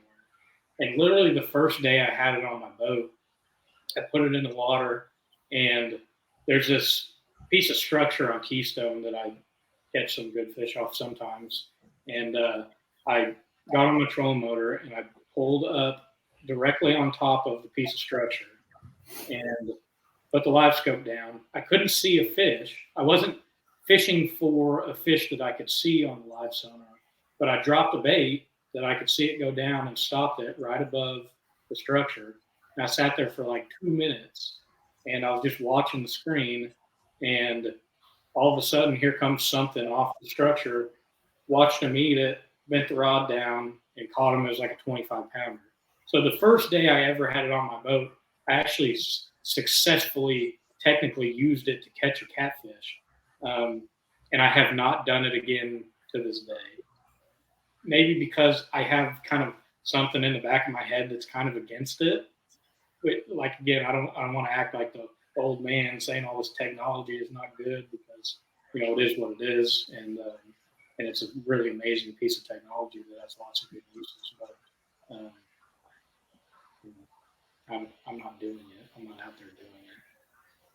Yeah, I don't know. I think it's definitely a topic. I think it's interesting to think about. And like I said, who knows what's next? I mean, I'm just getting involved in it now, and I'm sure you guys have seen it just in the last 6 years, how well it's evolved. I mean, now you've got hammerhead sonar that has a deal you put between the sonar box and the battery to kind of soup it up, and they're throwing 16,000 jig 40, 50 feet away from the boat and seeing it drop down.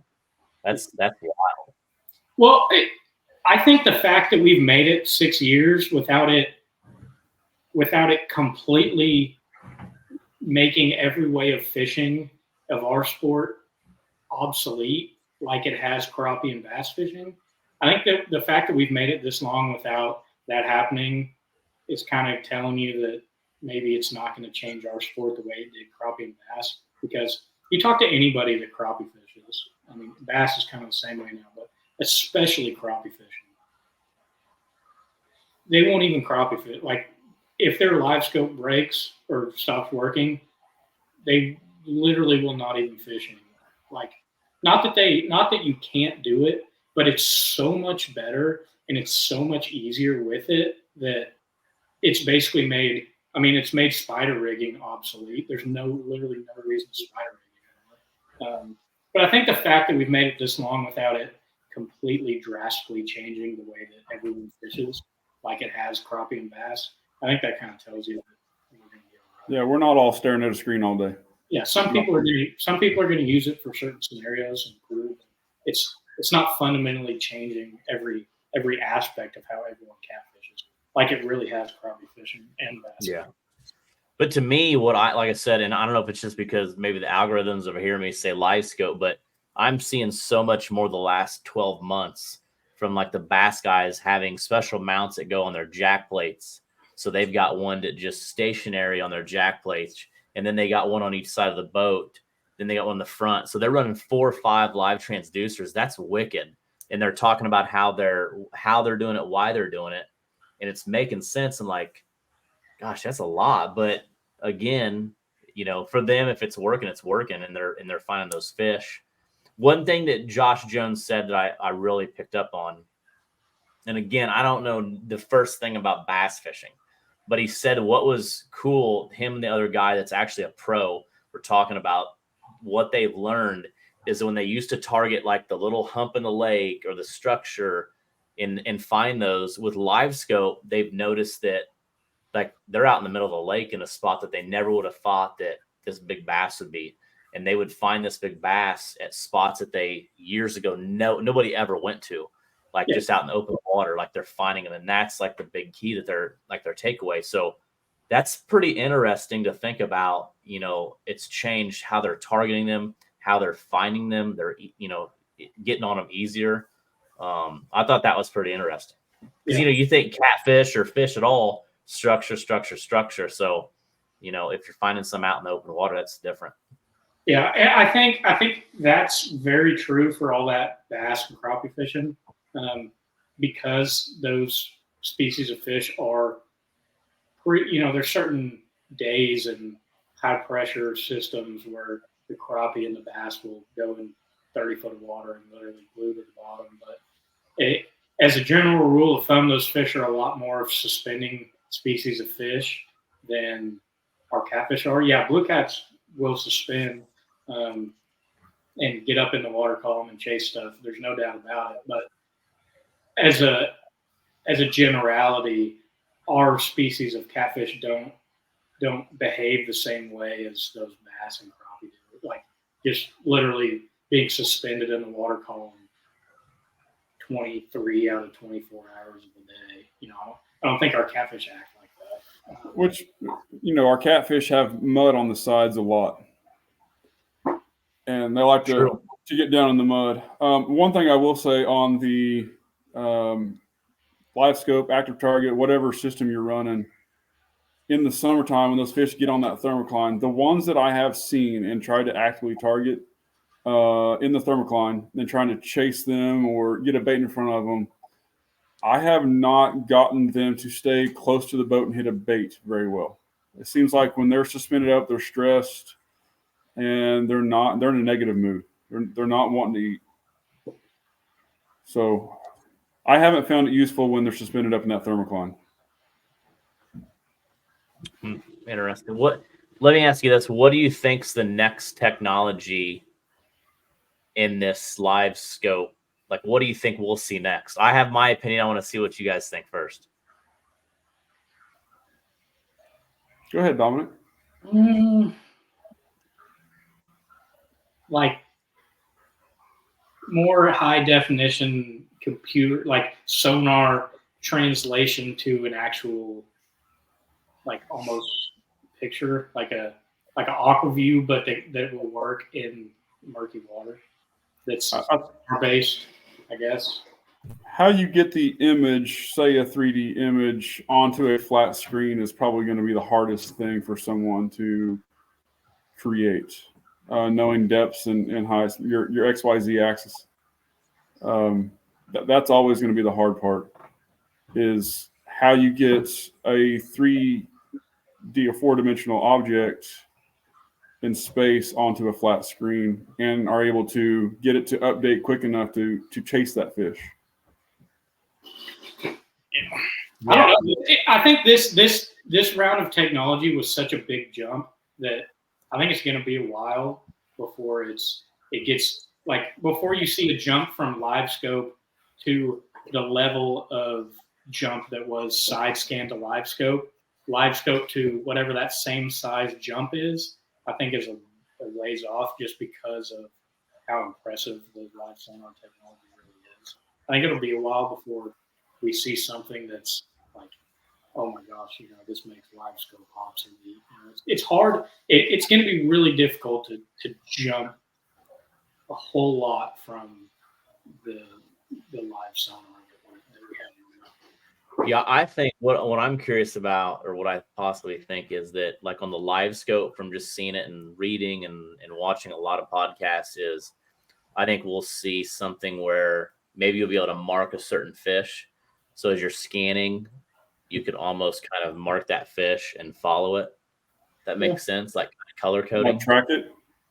Kind of track it. Yeah. I see stuff like that. I think that'll be the new technology. And I also think that probably a lot of these companies already have the next technology out, and they're kind of waiting. Garmin's probably ready for Lowrance to come out with something new, and then they're coming out. It's kind of always the same transition, as you know what I mean, over the years. But if you think about something like that, though, that's not necessarily a new technology. That's just a new tool for the technology that you have. Yeah. That'll be interesting. Yeah, for sure. Oh yeah, definitely. Chaos Diver says multi-beam sonar system. They have ROVs that have a multi-beam sonar at $39,000. That's wild. Yeah, that would, it seems like that would actually be not super hard. Yeah, like I said, I'm excited just to get live scope, and I've watched a lot of videos on what different things look like. I just finally seeing it in real time and being able to see what shad and crappie look like, and the shad ball, and then what you bring up in the net, like what size those are, and starting to put that together. That's interesting. You can, but it could kill a lot of time if you put too much time into certain fish, or you find a school of shad and there's some catfish underneath there, and you spend 4 hours and you don't get bit, and maybe they're a spoonbill or striper or whatever, and then now half the day is gone. Well, so we do have a funny story about exactly that from the other day. Let's hear it. So that we've got a buddy that's a big livestock guy who fished a tournament the other day, and I texted him, asked him how the bite was, and he said it was kind of tough. And then he texted me and said that he chased one fish around he chased a fish around for hours and didn't catch it.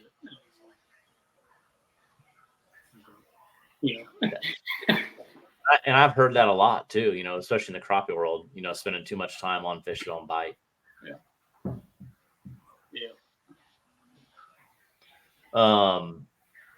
I guess real quick, also tell us a little bit about what you got going on, Dominic. Yeah. So what you're wearing on your shirt. Yeah, you can see it here. I've been kind of showing it off all video so far, but I have something cool that is kind of right now that I've been working on for almost a year and a half now. That is pretty much done and ready. We've been kind of keeping keeping it hush a little bit, and we're to the point now where we're actually live. We're still fixing some stuff, but we're pretty much there. So a year and a half ago, I decided to start planning and building a platform that is a video and live streaming app that is made for the outdoors, for basically all outdoor activities, from fishing to hunting to camping, hiking. We want to get pretty much everything outdoors on there. And about a year and a half ago, we started the journey in building this thing.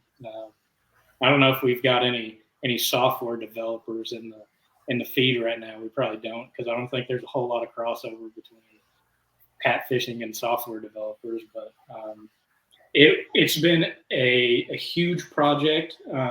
It honestly has been. There's a lot more to it than I even realized whenever we were starting it. It's taken a long time, but we wanted to make sure we got everything right and built it correctly. And so we wanted to put out a product that was really good, worked well.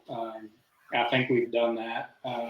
We officially launched on the Apple and Google Play Store and our website last week, but we kind of did a soft launch because we wanted to do some testing and make sure that everything worked. It was a good thing we did do a soft launch, because we found a bunch of bugs that we've been fixing over the last week. We actually have should be our final update that's going to fix all the problems, and we'll be basically hitting the ground running.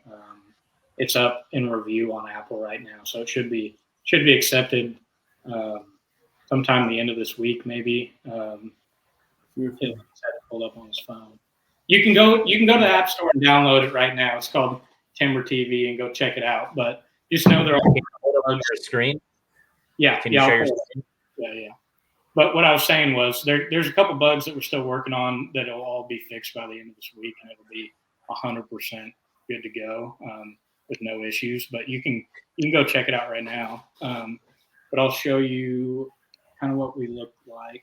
This is the website. So we have, like I said, we've got an Apple, an iOS app, an Android app, and a website. The app looks a little bit different, but this is what the website looks like. You can see, Timber TV. We've got our different categories here. We can add and change categories based on what people want to do. But you see, it's kind of YouTube style long form videos. You can post, this guy.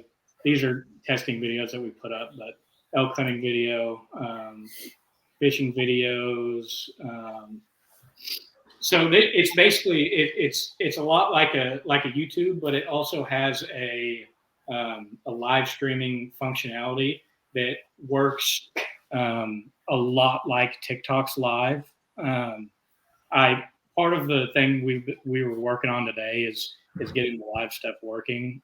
We were having some issues on the phone, but I think I should be able to do it here. I won't worry about it now, but you can create an account, post videos. This is what the profiles look like. This is my profile that I made, my profile picture. You can create future live streams where you go in and say, I'm going to go live next week doing this, and people can say they're interested in it, so people can, be ready. Where's that fish at? That's an Oologah fish. Okay. Yeah. So this is kind of like, so it's almost like if you can do the TikTok stuff, like TikTok, but for outdoors. Right. Except it's more long. It's more focused on long form video, like YouTube videos, rather than short TikToks. So if you're watching this, you have a chance to jump on Timber TV in the beginning and grow your brand before it blows up. Exactly. Yep. But yeah, we've been working really hard on it for a long time, and I'm really proud of what we've built. And we obviously we need creators on there to get eyeballs. We're going to do a bunch of marketing ourselves, obviously, but the business, the way these businesses are set up is you're dependent on creators to get on there and put good content up to get viewership. You think Lance will have good enough content? No, we're looking for people a little better than Lance. No, so yeah, if you're a content creator in the outdoor space, check it out, and maybe you can put some stuff up. We're looking to work with some people, looking to do some really cool things, including, we have ideas to do, like sponsor, 1v1 tournaments like you were talking about the other day. We get 2 people. Oh yeah. Oh, I Do, was talking into my mic. To do a little, go live on TikTok, and we sponsor a little deal there. Yeah, we're gonna do a lot of really cool stuff. That's all. There's a lot of things. There's a lot of, as time gets older. You know what I mean? There's not a lot of TV anymore. Is what I'm saying. So it's. I mean, there's gonna be Timber TV, but there's not a lot of like sitting down and watching commercials and, like the Pursuit channel and really. I mean, I don't know the last time I had cable or Dish, or I don't even know if Dish and DirecTV still exists, because the last time years ago when I paid it, it was crazy, like $200 a month. Now you can get Amazon and watch everything, or Netflix. And what does suck though, I had Netflix on my sister-in-law's account for, 13, 14, 15 years. And they finally got me. So when I jump on Netflix and it says, sorry, this is the wrong household, because they're going after IP address. Yeah. So that sucked. But what I did is, what they allow you to do is I can add one on her household account on top of her account for like $8 a month. I'm not sure if I'm paying her for that.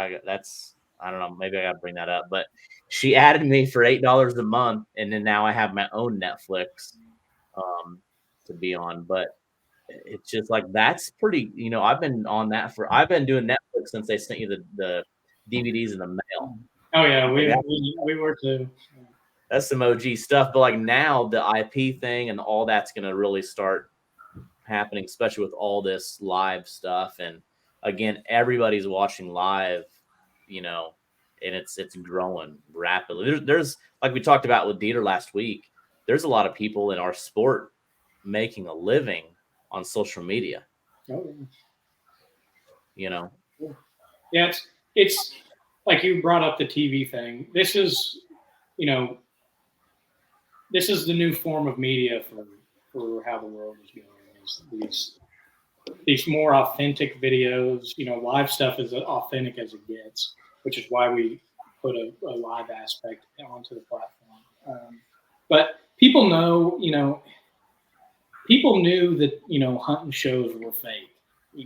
People knew that, those guys gone out, filming, they acting like they've been out there for a week hunting this deer, and they made a whole show about it. And they actually, it was a high fence ranch, and they went in on the first morning and set up in the box stand with their, eating their Pop-Tart, and shot it, after they'd been there for an hour. And they knew that those kind of TV shows were not authentic. And this form of media is, when it comes to our outdoors, hunting and fishing stuff, authenticity is such a big deal. And that's why, the random fisherman YouTube channel that's not even in the top 100, YouTube fishing channels is getting more viewership than, Pursuit channel TV show is. It's SWAT.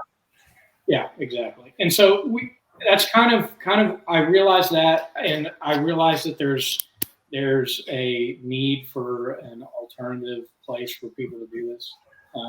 It doesn't exactly The hunting. So there's a big thing with the hunting stuff, especially on the platforms that are out there now.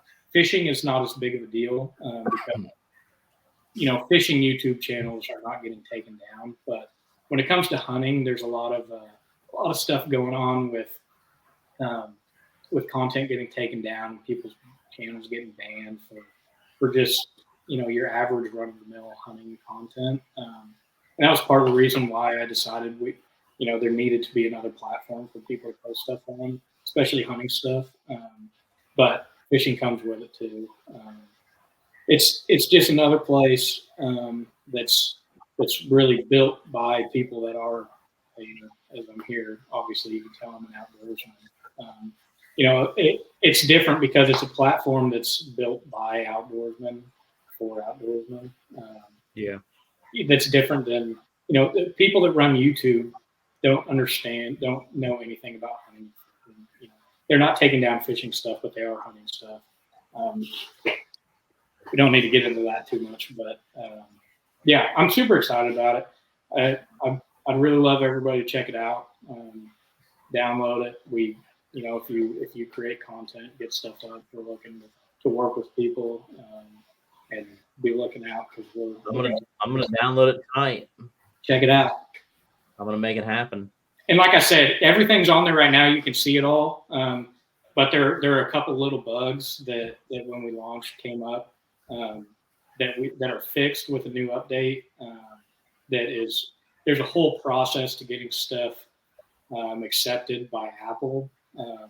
And so when you fix bugs and you do a software update, you have to submit it to be accepted. And basically what's going on right now is it's our newest update that fixes all the little kind of issues is in review, and it'll be done probably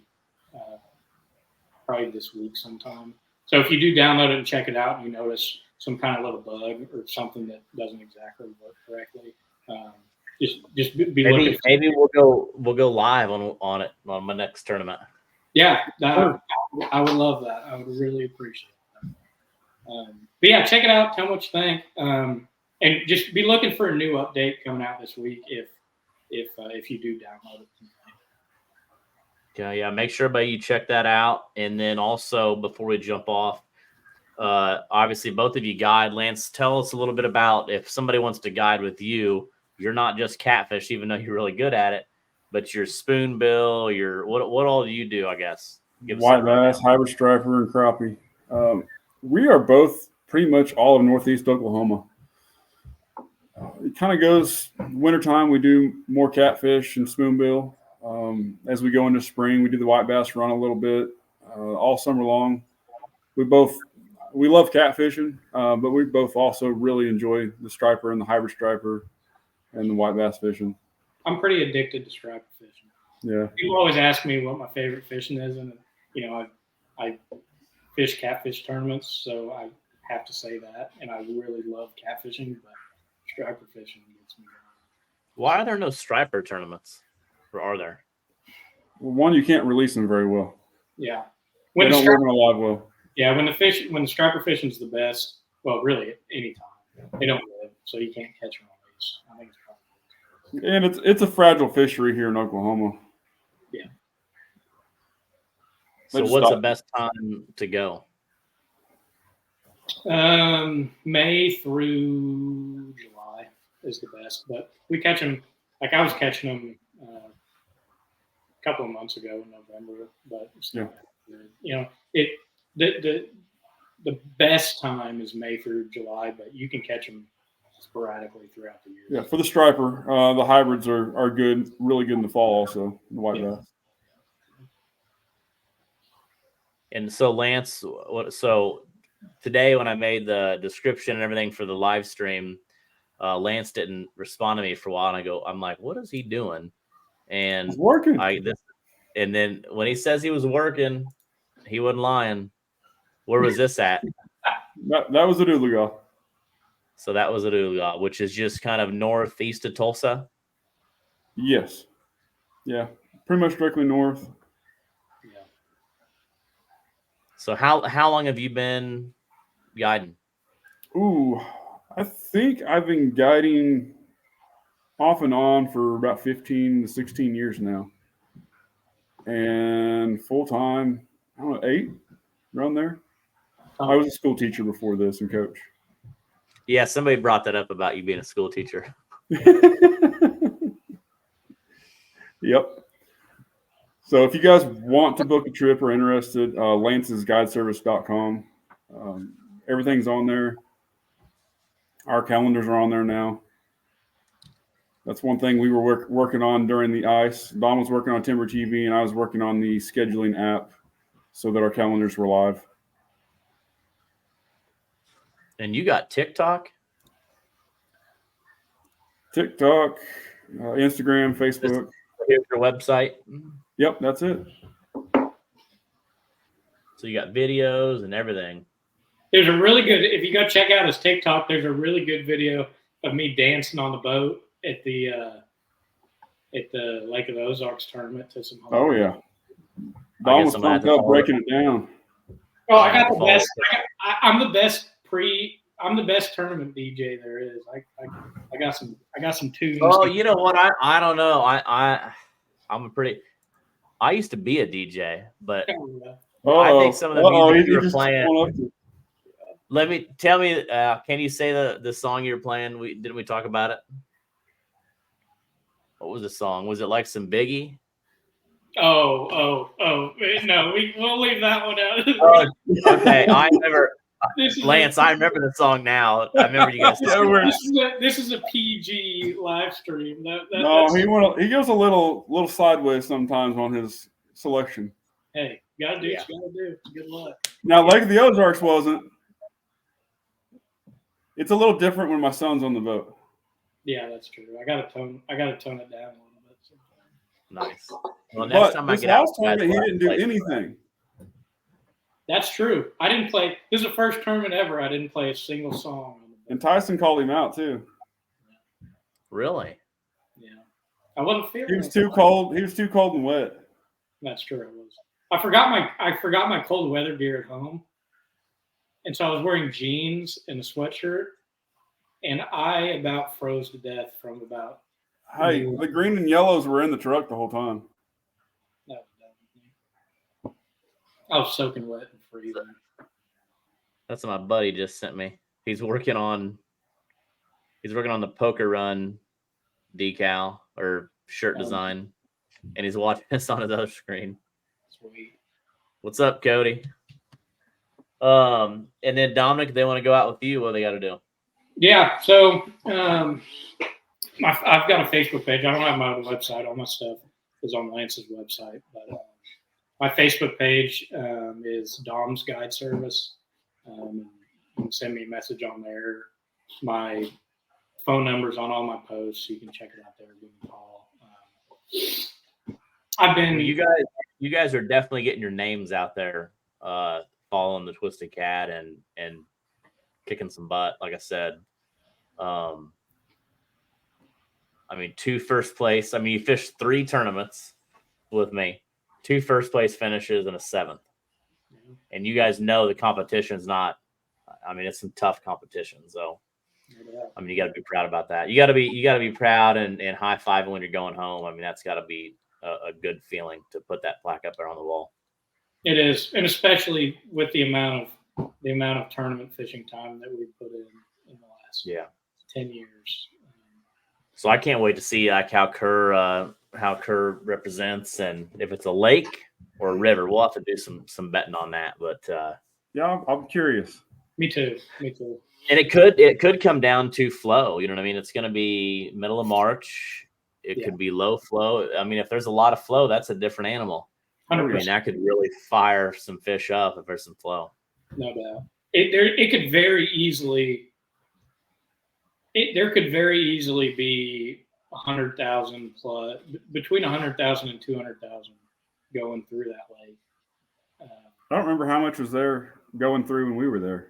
I think it was around 30, wasn't it? It wasn't even that much. I think it was only like 19.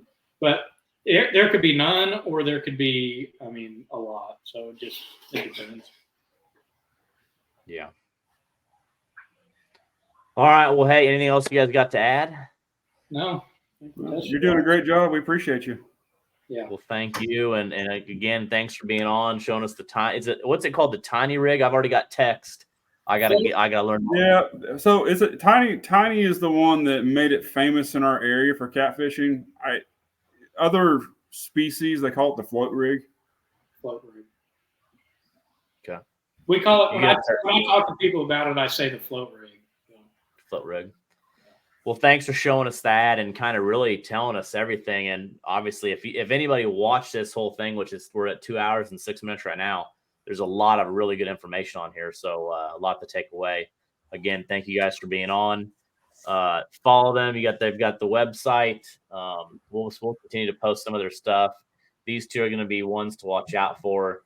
Make sure you download the Timber TV app. We'll try to go live here soon. There you go, right there. Again, hit the like button if you liked it. If you still have comments and we're not live, we'll answer them and kind of still monitor those. And definitely, we're trying to grow the YouTube channel with more how-tos, especially with some of these tournament anglers. So follow us on YouTube or subscribe, as my son says. And again, everybody, thanks for putting up with us on another Monday night. Next Monday night, I'm gonna have kind of a different little setup. We're gonna have Mitch with NBT Marine. He's going to jump on a little bit. Hopefully I'll have my boat in the garage and kind of go over the NBT screen, what it does, why it's nice to have. And then also Josh Roth, it's doing the mounts. He's doing some really cool fish mounts, blue cat, crappie, walleye, all that stuff. Brian with Dragon Master had a really sweet mount made. So he'll be on talking about his mounts. And then we're going to also have Mitch with NBT on. So next Monday will be a fun show. Until then, have a good week. I'll have the points up. I didn't get to it today. Gosh, hopefully this week I'll have the points up. That's my goal. The points are definitely going to be all over the place now. You boys are going to be number one for sure. But like I said, there's a lot of things can change. That's only 2 of 12 events. So, but that's tough too. You guys got a really, really good start.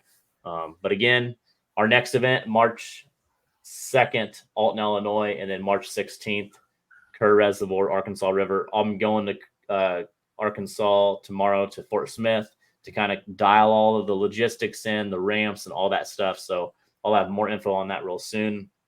And then you can register for all those events online. And again, thanks for watching. Thanks to all the sponsors. We'll see you next Monday night. Thanks, everybody. Thanks.